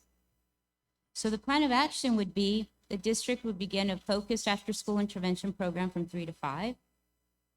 The interventions would focus around the students who fail the STAR and EOC first, or the House Bill 4545 mandate. We do have to intervene 30 hours per the mandate in Texas. We would proceed with the 3rd graders who are not on grade level, that 50% that we talked about. We would proceed then to kindergarten and 2nd grade students who are not on grade level. And when I say proceed, it could be a matter of a week or 2. But the plans of actions would be very focused to make sure that one group gets started, and then we bring in another group and another group. The plan of action, as I mentioned, would include extracurricular activities. We could have Casa Cultura and Del Rio Council of the Arts, athletics, robotics, financial literacy. We have volunteers from the base offering to come in. We have the banks offering to come in and do lessons. So these students would be assigned not just to math and reading, but then they'd also be assigned to an interest, something that's going to keep them here. We also know that when an elementary student gets hooked on the extracurricular activities, on the sports, on the athletics, on the music, the fine arts, they belong to something. It's much easier to keep them in school once they hit secondary. So the plan of action, and we learned it through Century 21 and all the trainings we've done, is to provide a balance for students so that they understand that, yes, I need my academics because there'll be a reward for me, something extrinsic, something intrinsic, something that I want to learn. So that's the plan of action here. Last month, you did recommend our grant manager, who has been working with all these different entities to try and see who's available and when. This would be district-wide. So it's not at one campus, it's not at 2 campuses, it would be at all our campuses. And then we have to ensure that our teachers are utilizing the curriculum documents and the research-based interventions, materials, and resources. We have conversations, for instance, our grade band of 6th, 7th, and 8th grade principals, they've come together. They want to bring back a resource that we had 3 years ago. So the reading toolkit. So we have the kits, $900 kits, very thorough. We have them in place. We need to bring the training and we need to get started with the toolkit. So again, having those conversations very focused and allowing them to work with their teachers to decide on what resource is going to make the biggest difference. That's very important, and we're here to support it. The secondary planning. Secondary campuses already have a 90-minute block, so a lot of this is already happening. And when I say a lot of it, I mean that in-depth conversation for planning. In elementary, unfortunately, it's 45 minutes to an hour after school, and it was very rushed. That's the need for a new change, a new direction. The principals in secondary are also being trained within IET, and they would also follow the same protocols. The utilization of the curriculum documents on the planning protocol dashboard. 6th through 12th grade students would have the opportunity to also participate in after-school interventions and the extracurricular activities of their interest. We would continue to use research-based materials and resources. And in 9 through 12, we've already started credit recovery, upgrade, and TSI tutorials. So that started after the first 6 weeks when we knew that students were already not passing the first 6 weeks. We either brought them in for upgrade. We started the TSI in small groups so that we can prepare them before they test. They normally tutor on a Tuesday, Wednesday, Thursday, Friday, and then they test on Saturday. And then in 10th through 12th grade, if a student is lacking credits, we started the credit report. That is the plan of action that we've been discussing. I'm sure there's some questions. It's the only thing, Mr. President, that we need to go over is, show that slide that shows it going after when you showed the arrows going through August. Next one. That's the last one.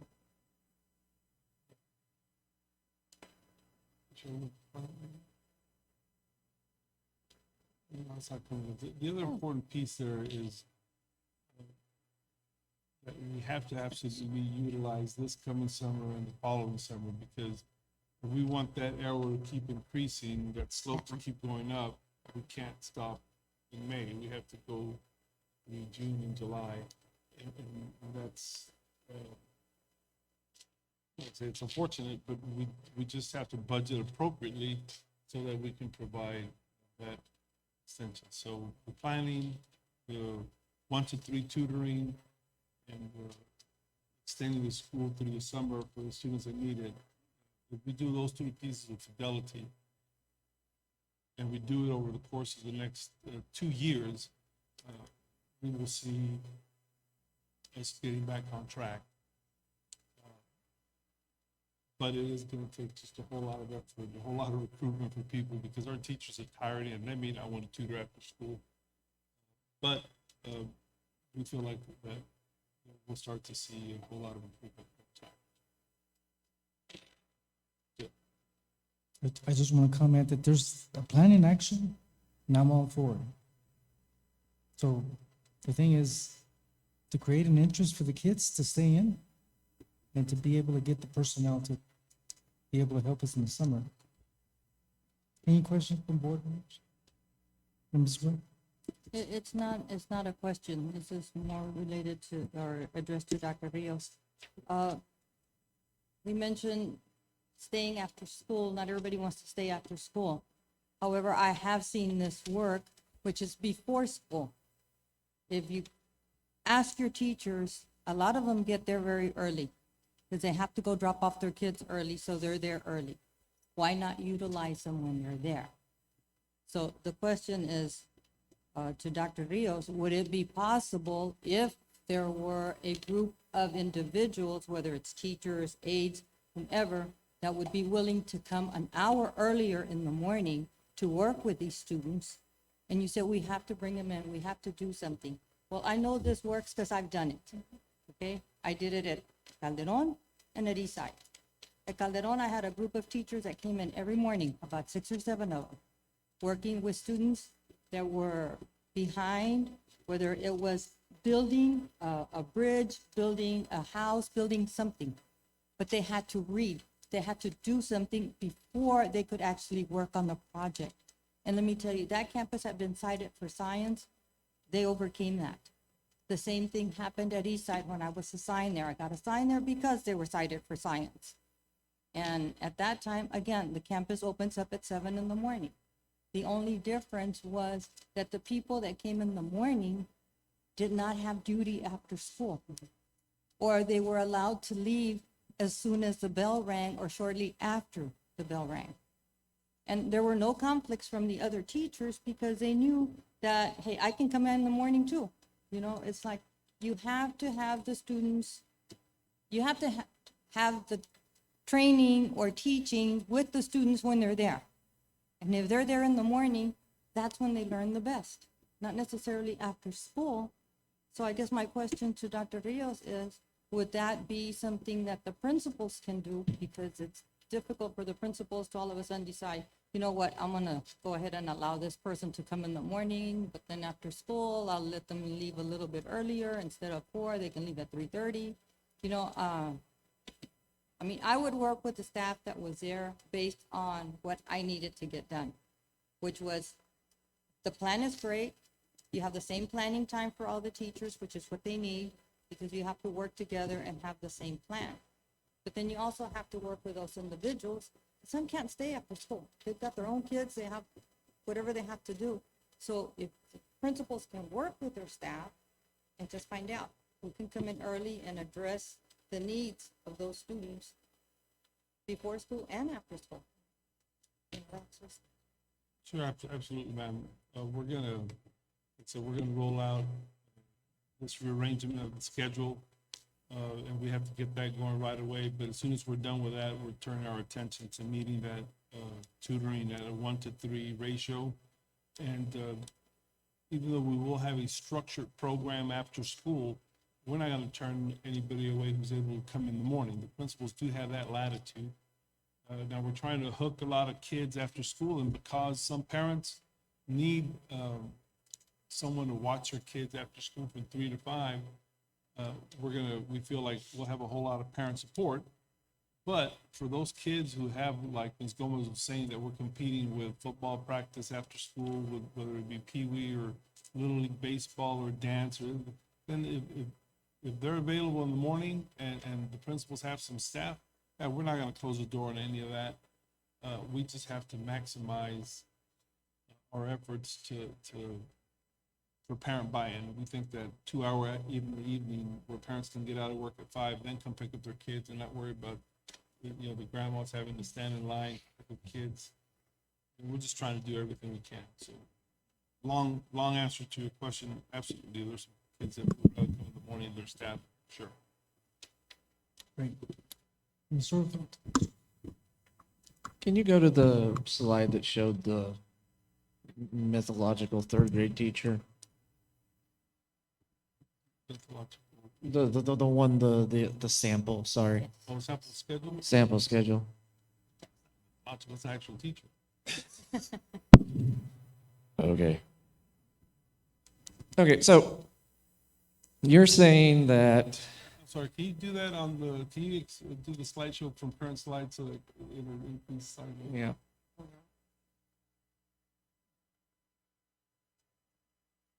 Okay. Okay, so we're saying that for 3 hours on Tuesday, Wednesday, Thursday, 5th grade, 4th grade, 3rd grade are going to have their planning protocol time, and those kids are going to go to, you know, PE for 3 hours and whatnot. And I can see that for the third through 5th, but have we? I mean, seriously wrangling kindergartners for 3 hours in PE? No, sir. No, sir. I'm sorry. The very first block says PE. This, That's 45 minutes. The next slide, what are the initials there? So we're going 45, 45, 45? yes, sir. Yes, sir. Okay, because it doesn't come across as that.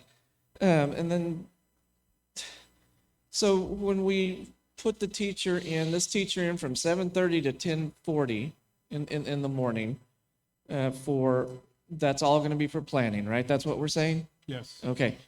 And those children are going to those other things. When they're planning, are they actually going to get in and be able to plan? There's not going to be any other interruptions and stuff like that going on about, oh, we need to do this or that, or because we all know how a system works. We've all been educators up here for the most part. So is that all going to go in and, it's going to be uninterrupted, actually getting to plan kind of stuff.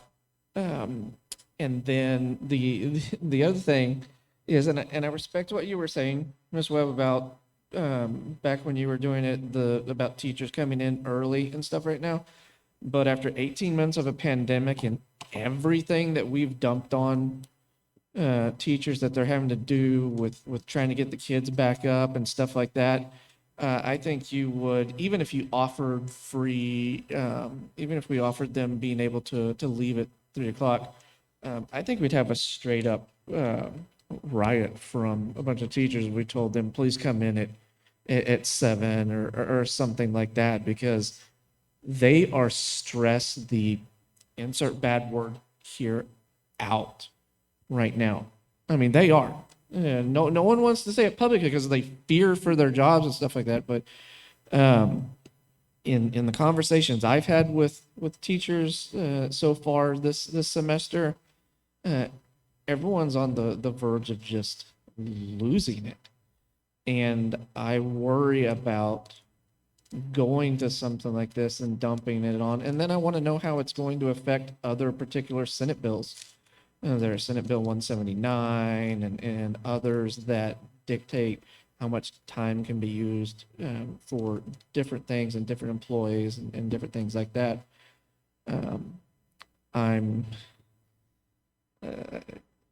It flat out it scares me that we're going to just have an uprising if we say, hey, we need you all here at 7:00, or you're staying till 5 and different things like that, because of where we are right now and everything that's happened.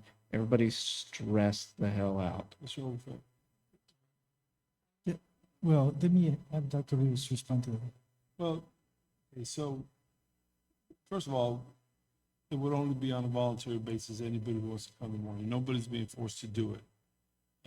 And we recognize that teachers are tired, extremely tired. So the way we're structuring our after-school program is that we are going to train tutors, instructional aides, and teachers. We have to recruit as many people as we can and give them the training on how to use a lot of these resources. We think that a well-trained tutor and a well-trained instructional aide can provide some of those interventions. Rather have a teacher, but in the absence of personnel, we have to recruit who we can. And they would get paid after school, those that wanted to work, because we do recognize that teachers are tired. I just want to be clear on that schedule, Mr. Overfeld. It's just 45 minutes with transition time in classes they would normally take. The teachers, the principals are being trained. Right now, they have been trained now for the past few months to be able to handle planning with the teachers. It's going to be planning. It's going to be review of their own students' data. It's going to be very focused, and we know that out of the 3 interventions that we have, teacher planning, student intervention, and extended year through the summer, we know that the one that, through research, the one that will have the greatest effect is teacher planning. And so we're very much looking forward to that, but we do recognize that we're going to move somebody's cheese. In that case, if you'll notice the yellow boxes below the green line is lunch. That one teacher has conference at different times every day. And that was necessary to make the rest of the schedule work. But we're cognizant of everything you're saying, and we think that we're planning as best we can and being as innovative and bringing different personnel into the plan to alleviate that teacher stress. then maybe perhaps we should, administration should think about doing something to alleviate the coming stress increase that's going to come out of this. I'm sure there's some things that we could do away with that we're expecting teachers to do and say, you know what, we're going to write that off for the rest of the year. I'm sure we could come up with something. I'll probably get a bunch of messages later on as to great examples of what could be done to do away with the stress. You know, and I don't know if it's because of House Bill 4545 that came later in the session, just suddenly shifting gears right before Thanksgiving or coming into November. There's a lot of this based on that piece of legislation. No, sir. The reality is that, the summer was short and difficult. We were still dealing with a whole lot of COVID issues. I wish that we'd have had more time to be able to thoroughly plan this out over the summer. But this is the time we can do it, because this is when we've had, the time. We could wait a whole year to implement this, but that would be irresponsible on our part. How can we let 8 months go by before we start doing what we know we have to do? It was just a busy summer doing what we could just to prepare to start the school year. And now that we've done that and we've developed a plan, and now we're ready to implement it, this is the time we can do it. And I just can't see ourselves waiting 8 months because we know it's going to change things. And I know it's hard, but we're trying to do it in this calm way, doing one thing at a time, so that it doesn't appear to be a storm. But it is different. At the end of the day, teachers still work the same amount of hours during the day. We're just asking them to do things a little different. And I think that at the end of the day, once they plan and they feel better about the planning, they will have more success in the classroom, and we'll start to heal from all this loss of learning. Okay. As well. I was not making reference that the teachers or anybody come in mandatory. It's all voluntary, like Dr. Rios said. I never required any teacher to come in early. But at the same time, there were a lot of teachers that wanted to come in early because they had children of their own that they had to pick up, whether private schools, within our own district, and that worked out very, very well. Again, I know that the teachers are stressed, the principals are stressed out. I mean, they've got their hands full. We all do. But again, at the same time, Dr. Rios mentioned you can always have retired teachers come in and do tutoring. That you can do. So again, it's on a voluntary basis to help our students move forward. And we are a district of innovation, unless we're no longer a district of innovation. And if we are, then we have to be looking at what innovative things can we do. And I know that all teachers are willing to do whatever they can. But at the same time, it's not something that I mandated that the teachers come in. I never did that. But when they came in voluntarily, I saw that things worked. Yes, they had to change their planning time. They had to have the same planning periods and things like that. But on that note, I myself, as the principal, I offered to help. What can I do to help you help the students be successful? And that's all it was. It's not making anybody do something, but rather voluntary. Anyone else? Mr. Smith? I mean, at the end of the day, I applaud the plan. Work on. I mean, this is an overwhelming task. We've got about 50% of the students on this requiring intervention list. 300 in rough math per element in grade level. so it's gonna be a daunting task. I guess the biggest question that I've got is how do you assess that real time, your progress and the effectiveness of this to assure that you don't have to evolve the plan, on the fly? Because I'm believing that you will need to. And so whatever that real-time assessment tool is gonna be really, really critical. Ensuring that this is the plan versus version A of the plan. Yes, sir. We have different metrics in place, and they're all measured through our Aim High software that we develop for our programmers. So we're able to see the progress that every student makes after every bi-weekly assessment.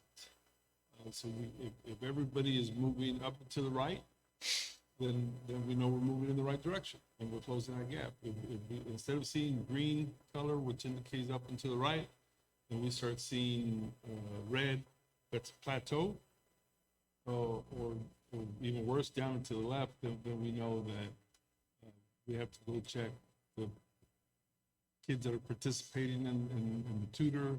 Is it a classroom that's going down red and down and to the left?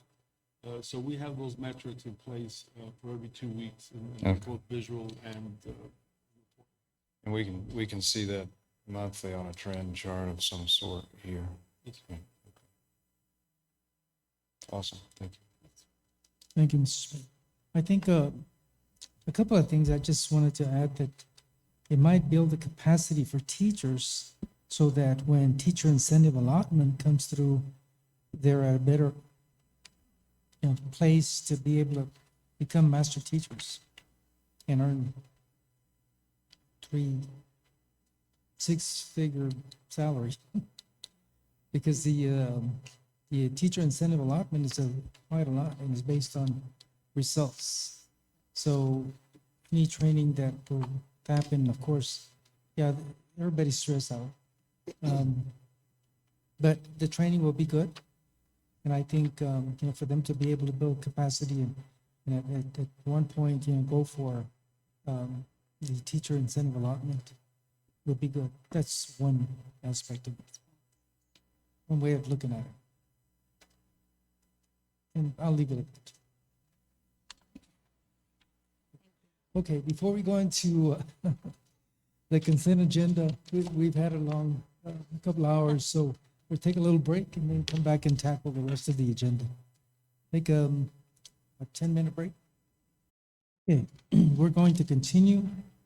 Next item we have on the agenda is consent agenda, item 9. Again, there's donations, there's all kinds of purchase orders. Again, one action will approve all items in the consent agenda. If there are any questions, which I do have one, Dr. Rios, G1. Consideration to approve a contract over 5,000 with Maria Elena Espinosa Carranza, funding source, special ed SHARS IDEA, for an amount not to exceed $9,500. And I know that this is to determine if there's emotional distress, an evaluation. yes, sir. She's gonna help us out with the pending ED evaluations. Yes, sir. So have we utilized this service before? She worked for a contract company that we used to use before. So now we're contracting directly to her. It'll definitely save us some money. Same person conducting the test. So this is something that has been done before. We've done, yes, sir. This lady worked for a company that we used to contract with in the past. So now we're not going through the company, we're going directly to the tester and making a direct contract with this individual. So Yes, sir. no- So we've done this. Normally, who does this in the district? School psychologists? Yes, sir. This is usually done. The name shouldn't. Sherry Galindo. Okay. And So, she's still gonna do it. She's just gonna get some help to catch up. okay, but we've utilized those services before. From Yes, sir. anyone else? Any other questions? Okay. Mrs. Gonzalez, would you read the donations? Oh, we gotta vote on it. Well, okay, the donations are in the consent agenda. Okay, do you So I want have to to read? do the donation. Live Touch, Live Touch Prestige Premier Program, $149.05 to Del Rio High School. City of Del Rio, $2,000, San Felipe Del Rio CISD. Valverde Regional Medical Center, $2,000, San Felipe Del Rio CISD. Valverde County, $2,000, San Felipe Del Rio CISD. Banco Internacional Alimentos, 680 backpacks, 480 water bottles, 100 folders, 100 packages of markers, 100 packages of colors, estimated value $3,500, Irene Cardinal Elementary. Southwest Regional Healthcare, 25 backpacks, estimated value $150, Irene Cardinal Elementary. Del Rio High School class of 1984, school supplies, estimated value $800, San Felipe Del Rio CISD, McKinney Vento, Rick Sandoval, one microwave, estimated value $65, Buena Vista Elementary.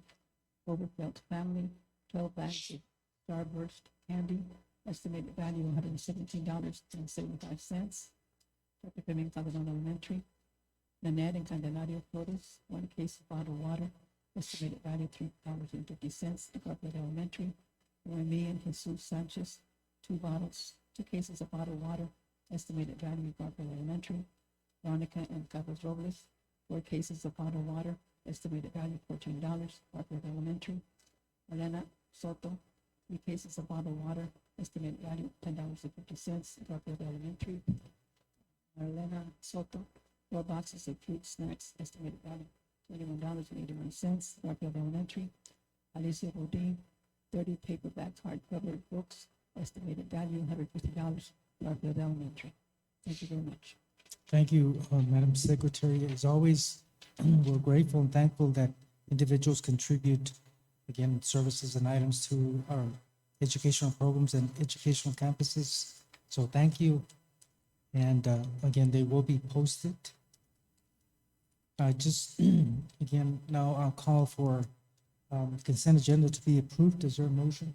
Motion made by Mrs. Webb, seconded by Mr. Smith. All those in favor?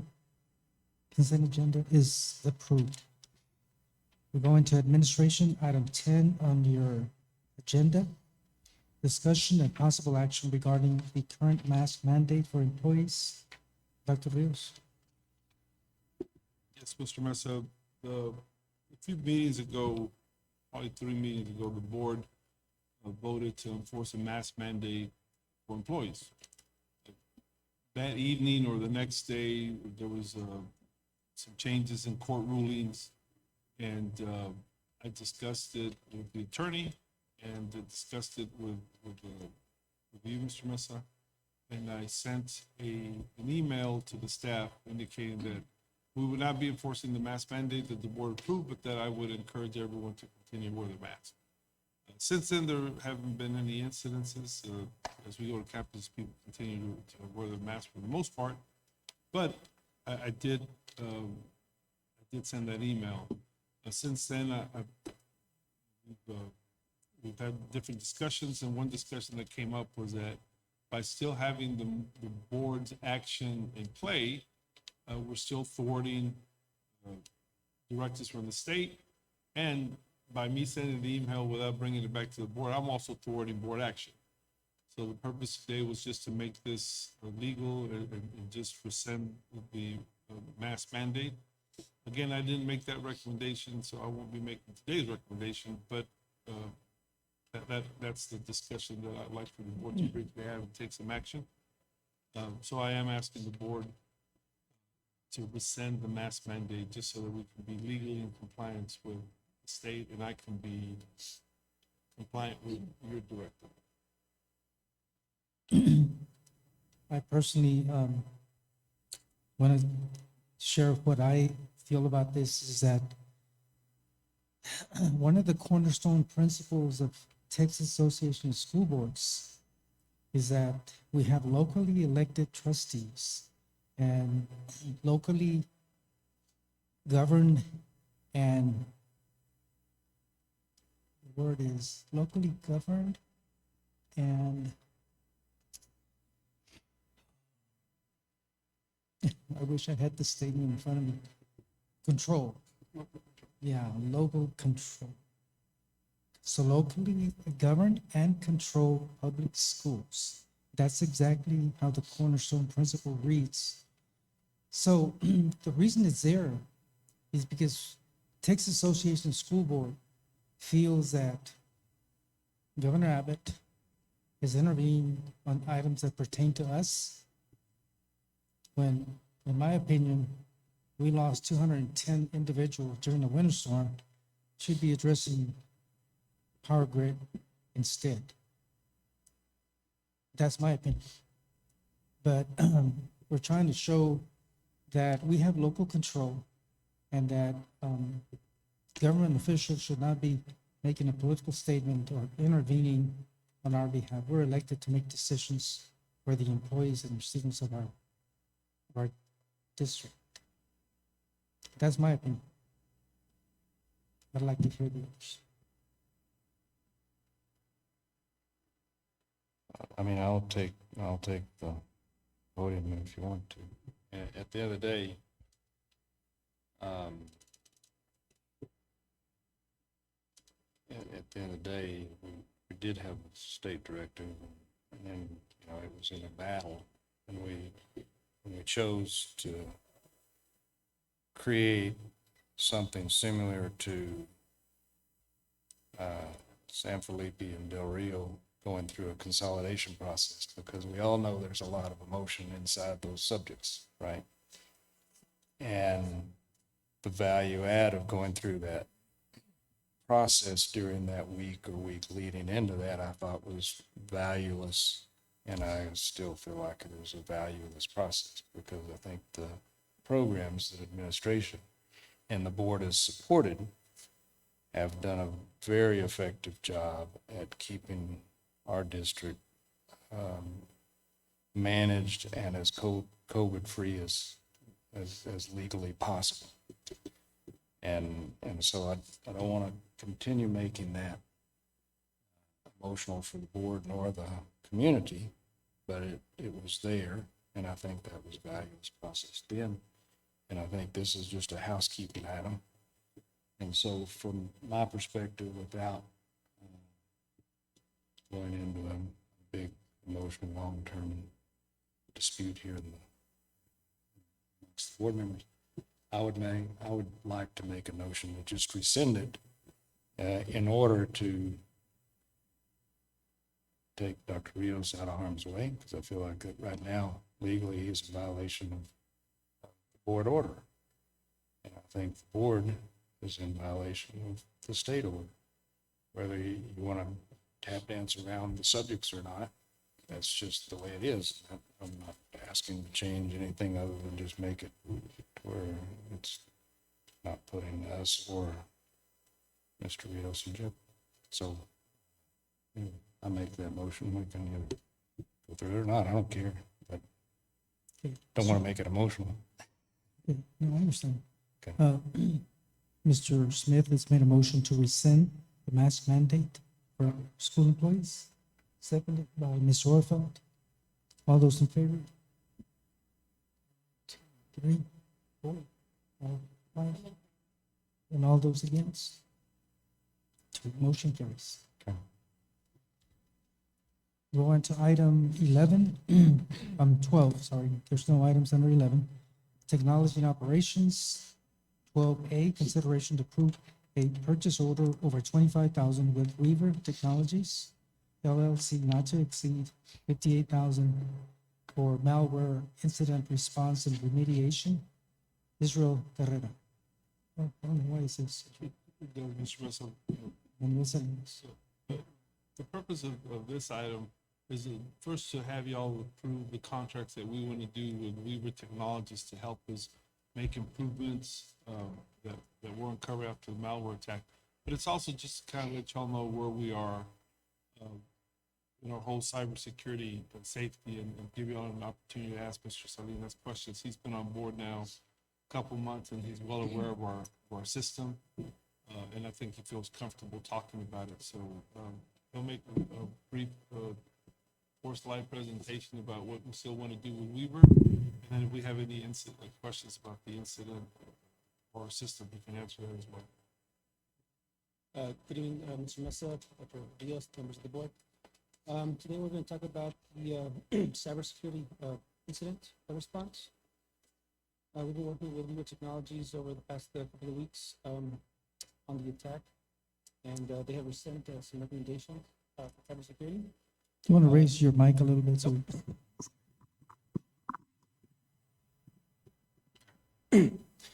And so this incident response recommendations that they are recommending, which is the disaster recovery incident response plan, an Active Directory, a security assessment, security solutions training, and a master service agreement for proactive support.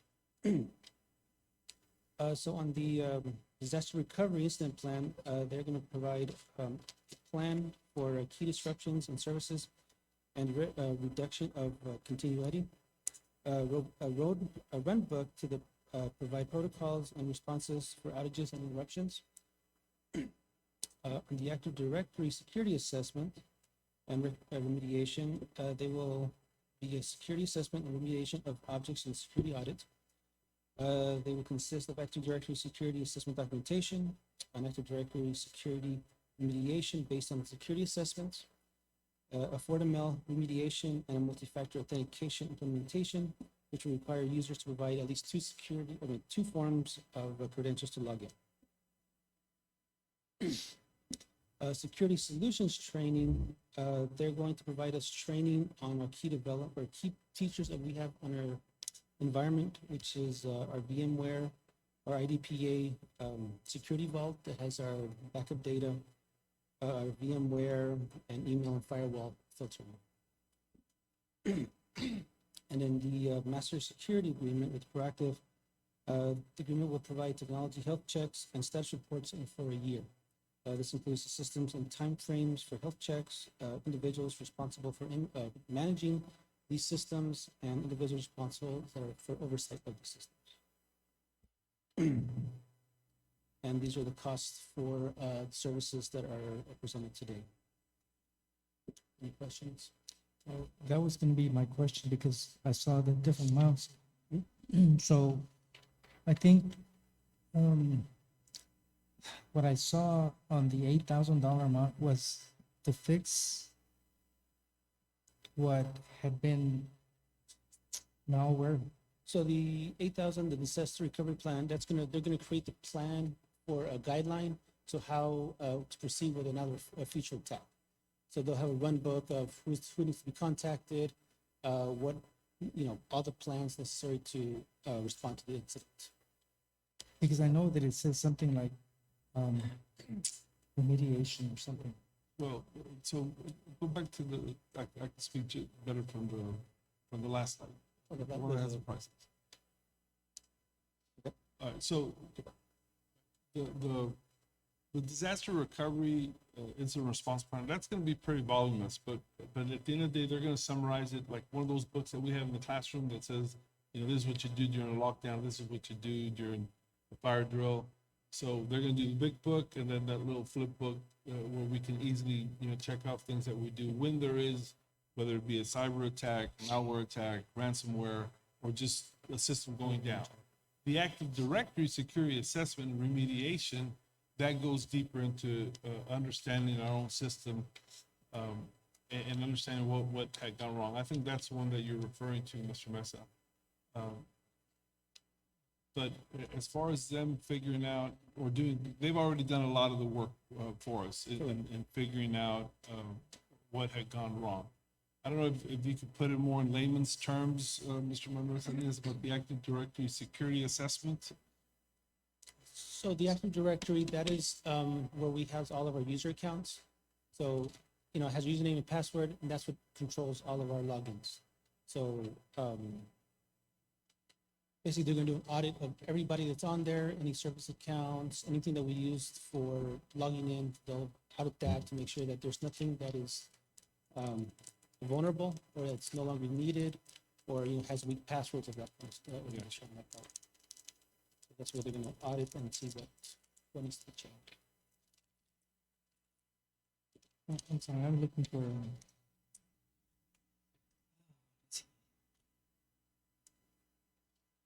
Just the word that was used.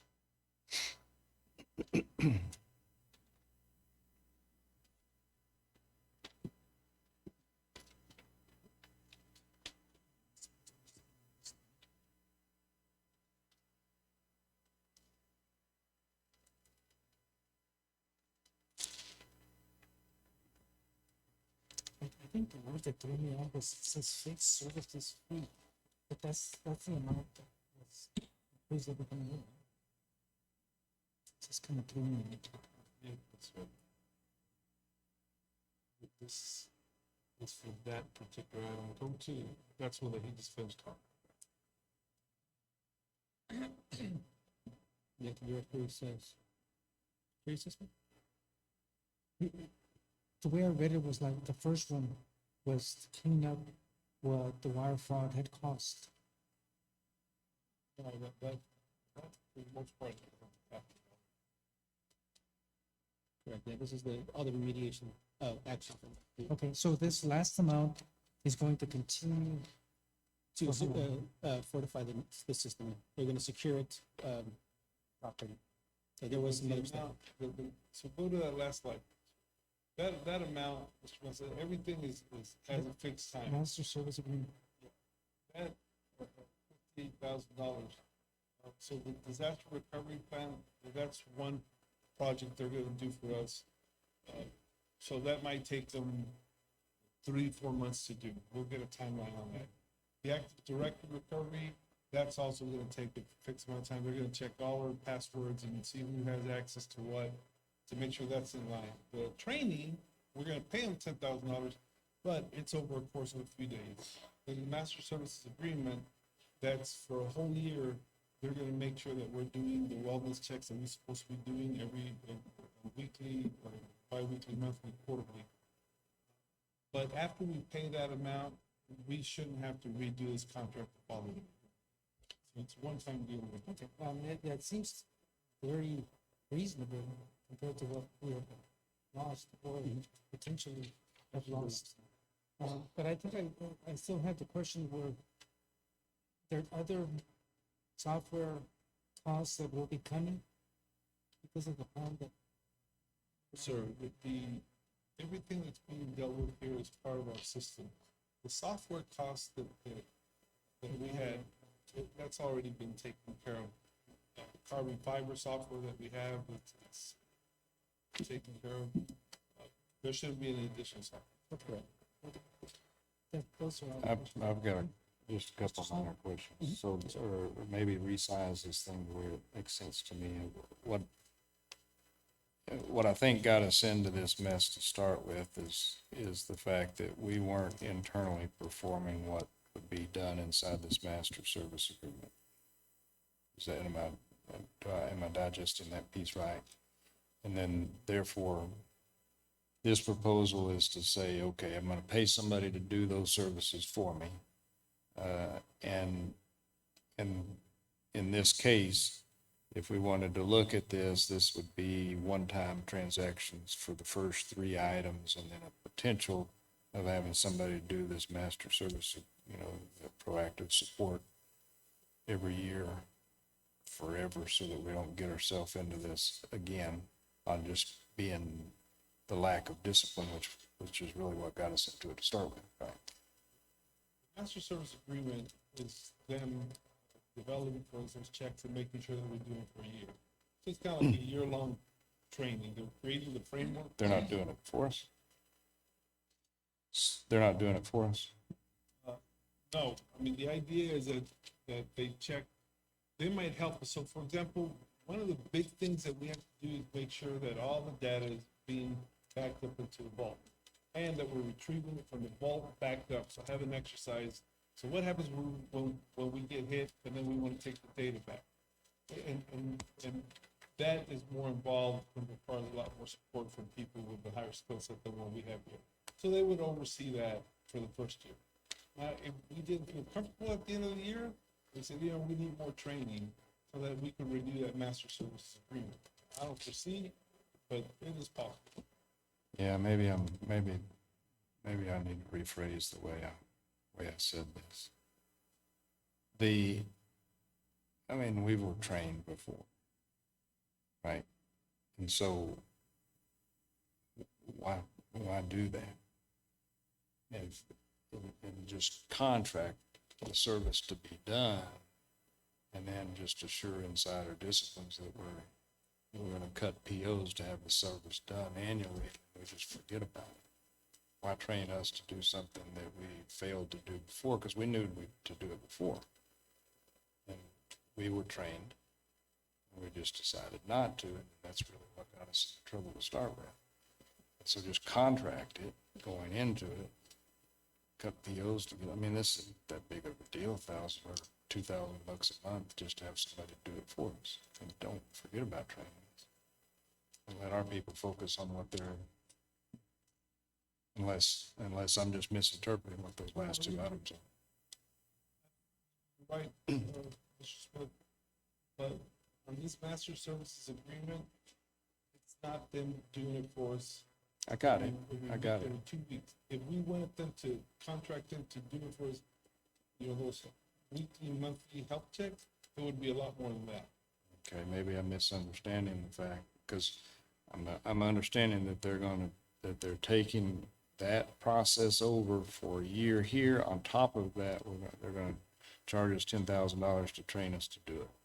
So that $31,000 project, or $33,000 project, piece of that is tied to on-site training and development so that we can take that back over, which we should have done all along.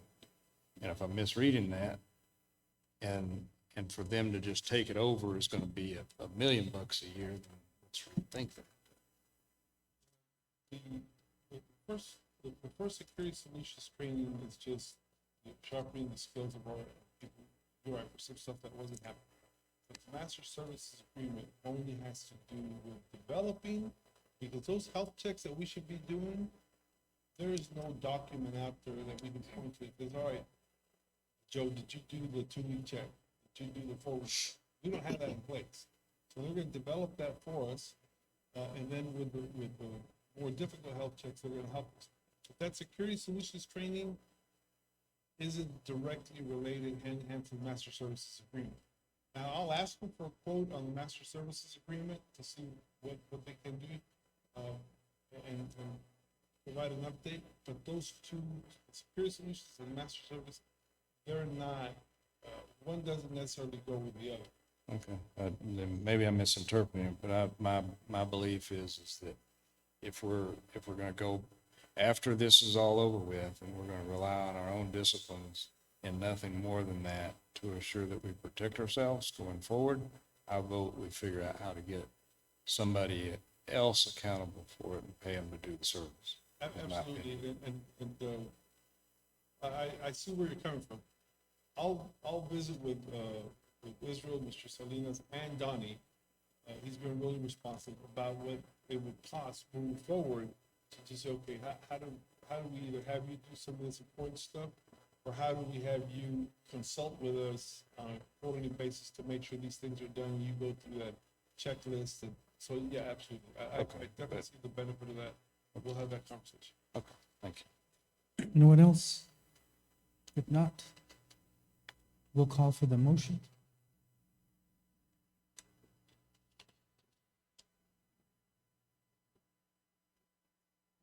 I'm sorry, you need to read the recommendation. Excuse me.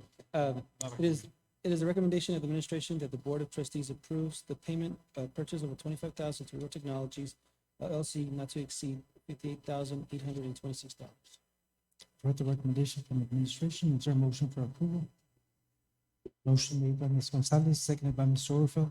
All those in favor? Motion carries unanimously. Thank you very much. Item 12B, consideration to approve the schematic design phase with Amistad Consulting Services Incorporated. Funding source, commit funds for parking lot expansion at Buena Vista Elementary School. Mr. Chop. He's gonna refer to this, big drawing that y'all have in front of y'all, so we can look at it. Go ahead, sir. Good evening once again. I'm here before you to request your approval of the schematic design prepared by Amistad Consulting for the parking lot expansion of Buena Vista. The proposed schematic indicates that there will be a gain of 98 parking spaces. Currently, there's a total of 60, and the overall outcome will be 158. So therefore, we get the gain of 98 parking spaces. Mr. Chop, nothing has changed from the preliminary drawing that we saw sometime back. No, sir. The other one with had the aerial view, basically, they did a more detail and ensure that the correct width and depth of the parking stalls were adequate in there and provided the same number of parking spaces. And Dr. Rios, I think there was a playground there. Yes, sir, they're, in that parking lot that's right in front of the words Echo Valley Drive. That is currently a playground that the students use sometimes during recess. However, feel like there's sufficient places for the kids to continue to play. So will that be relocated or The equipment that's needed. anyone else? Mr. Smith? Just for clarification, you got Mesa Hills labeled here, even though this is Buena Vista. So you might want to check with Amistad Consultant and make sure that it's not actually entered in volume page 174 as Mesa Hills, even though it's Amistad. Definitely, I will check into that. Mr. Smith had a question. Yeah, just sizing is appropriate. I think everything looks fine from my perspective, looking at this drawing and just quick gauging that the area that Mr. Mesa was asking about, this parking here, does that look size appropriate to you? Yes, sir. They did appropriate surveying, and because of the diagonal spacing or diagonal parking, that'll provide sufficient space in there. If I was interpreting the same area of Yeah. the old playground area.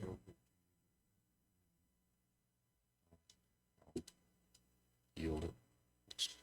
Looks like there's not enough space, but 20 foot. The backing area because of the diagonal. 18 and 18 and this. Anyway, that's it. Good. Anyone else? Space. Ms. Webb? What's the cost for the park? Right now, the preliminary estimate is around $360,000.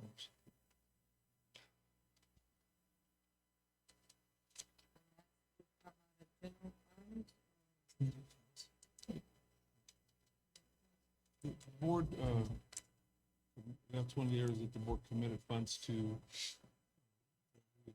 Adopted the budget the week after we adopted the budget.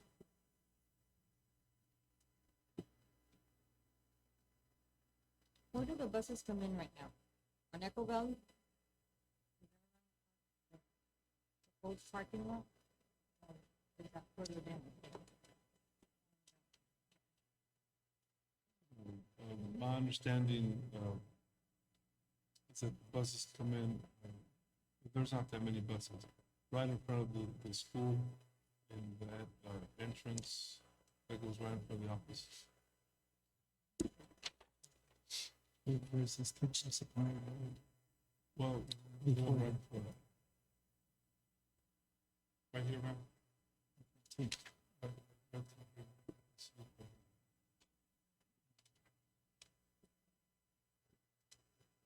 Any other questions?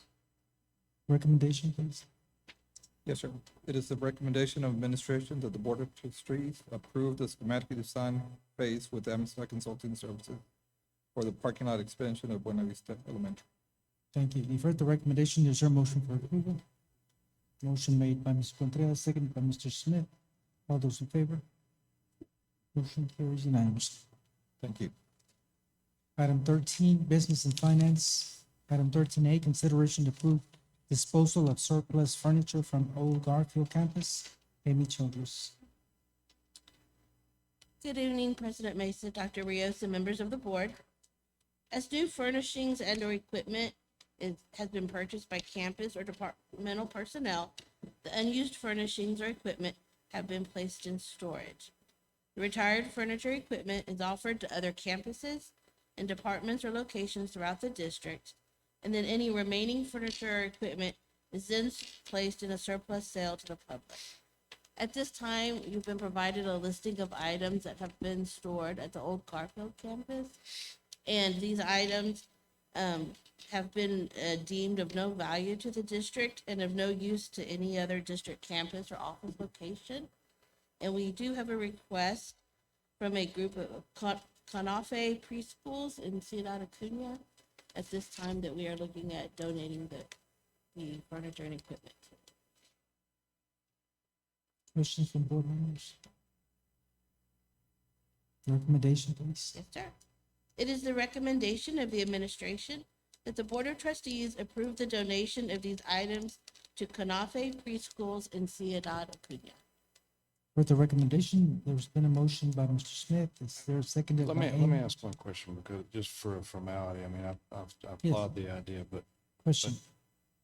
at the disposal, or is it a disposal or is it a donation? It's a donation. It's a donation. Is that, am I on the wrong agenda item? I'm sorry. I may have got crossed those. Oh, it No, does, I'm sir. sorry, it does say at the top. You're on the right one, but. Do we need to clarify that? I mean, I Disposal is don't, probably not the right word. It's donation of, so. okay, yeah, so I'm all for it. Good stuff. Yeah, 13A reads disposal. Donation. Okay, donation. I support a donation. Okay, motion and a second. All those in favor? Motion carried unanimously. Thank you. Item 13B, a discussion possible action to enter an order approving the sale pursuant to section 3405 of the Texas Property Tax Code of certain real property previously struck off to the tax entities in trust pursuant to section 34.01C of the Texas Property Tax Code for delinquent ad valorem taxes and allow public sale of the properties to the highest bidder. Amy Childers. Yes, sir. Good evening once again.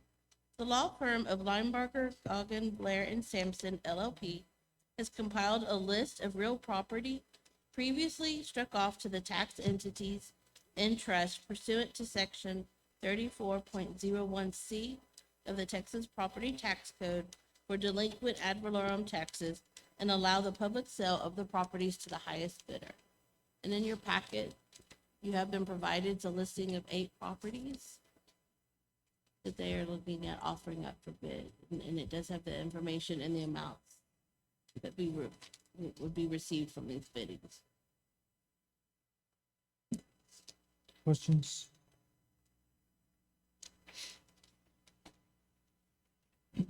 No questions, so recommendation, please.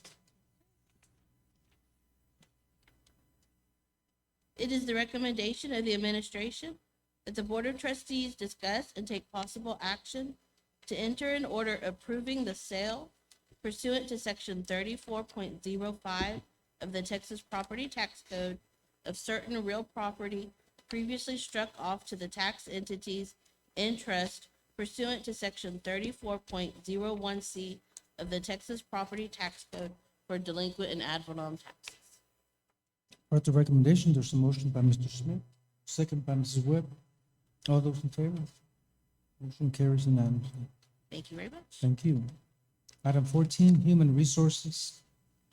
A, discussion possible action to approve employee job descriptions and evaluation forms for the following: Coordinator Bilingual ESL Compliance, Coordinator Procurement, this is a new position, and That's item A.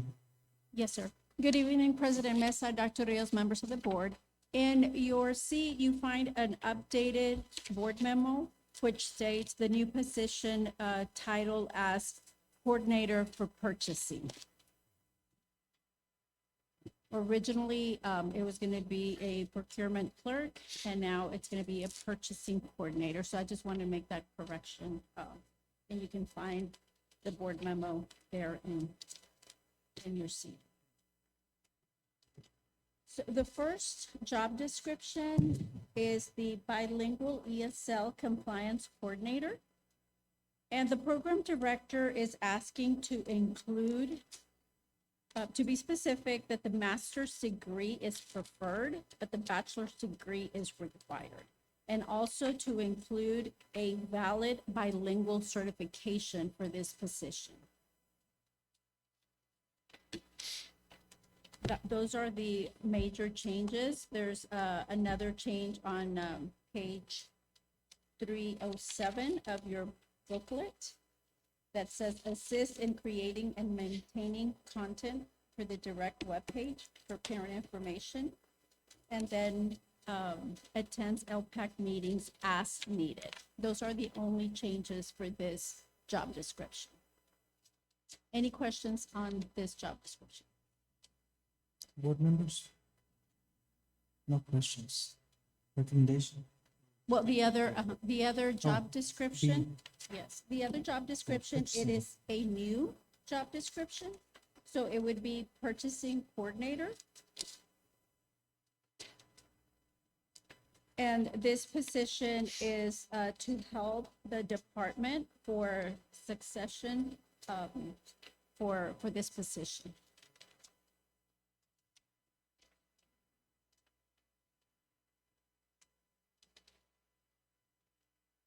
So any questions for this job description? We did send it through the board communique as well. No questions. Hearing no questions. Recommendation? It is the recommendation of the administration that the Board of Trustees approve the employee job descriptions and evaluations form as presented.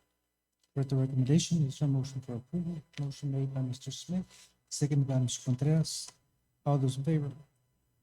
Motion is approved unanimously. We go on to item 14B, consideration to approve updates to the 2021-2022 district compensation plans. Ida Garcia. Yes, sir. Anytime there's a change to a job description, the compensation plan needs to be updated. We were waiting for TASB to send us information on this new position, and this is why we didn't add this compensation pay plan to the board packet, but you do have a copy there next to your seat. And the only change that we're adding here is to the administrative professional pay plan. We're including this new job title of coordinator for purchasing. And then under the paraprofessional pay plan, we're removing, it's the last page, the clerk for procurement. So removing the procurement clerk from the last page and adding the purchasing coordinator. And like we mentioned in the board communique, that position was never filled.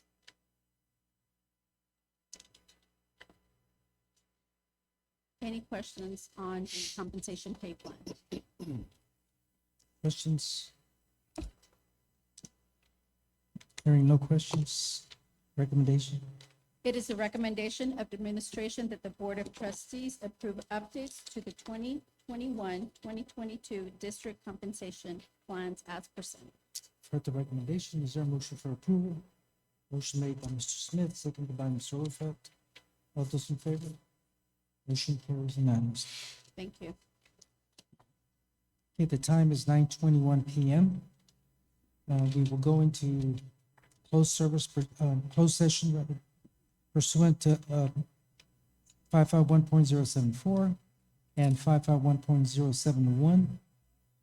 Again, we're going into closed session. Time is 9:21 p.m. Okay, the time is 9:57 PM. We're going to reconvene into open session. No action was taken in the executive session. For on item 18A, consideration to approve the personnel report to include the following: new hires, district vacancies, retirements, and resignations. Okay, Darcy. Yes, good evening again. It is a recommendation of administration that the Board of Trustees approve the following new employees. Sandra Gavidio, pre-kindergarten teacher at Irene Cardwell Head Start. Tatiana Sage, special education teacher at Dr. Lonnie Green Elementary.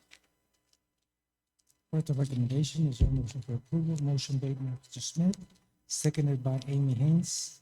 All those in favor? Motion carries unanimously. Item 18B, consideration to approve salary adjustments. Ede Garcia. Yes, sir. It is a recommendation of administration that the Board of Trustees approve the salary adjustments as discussed in closed session. You've heard the recommendation. Is there a motion for approval? Motion made by Mr. Overfeld, seconded by Mrs. Webb. All those in favor? Motion carries unanimously. You did vote, right, Ms. Gonzalez? You did vote, right? It's okay. Item 18C, consideration to approve the, I think we're going to table this one? Table it, sir. Table 18C, 18D, 18D, consideration to approve the position of ARD facilitator for the special education department. Ede Garcia. It is a recommendation of administration that the Board of Trustees approve Mrs. Megan Epstein as art facilitator for the special education department. With the recommendation, is there a motion for approval? Mrs. Webb, seconded by Ms. Gonzalez. All those in favor? Motion carries unanimously. We're going to table E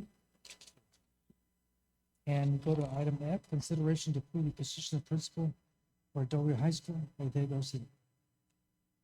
It is a recommendation of administration that the Board of Trustees approve Mrs. Cynthia Salas as principal of Del Rio High School. With the recommendation, is there a motion for approval? Motion made by Mr. Smith, second to the motion, Mrs. Webb. All those in favor? Motion carries unanimously. There being no other items on the agenda, is there a motion for adjournment? Motion made by Mr. Contreras, seconded by Mr. Overfeld. All those in favor? Motion carries. We are adjourned.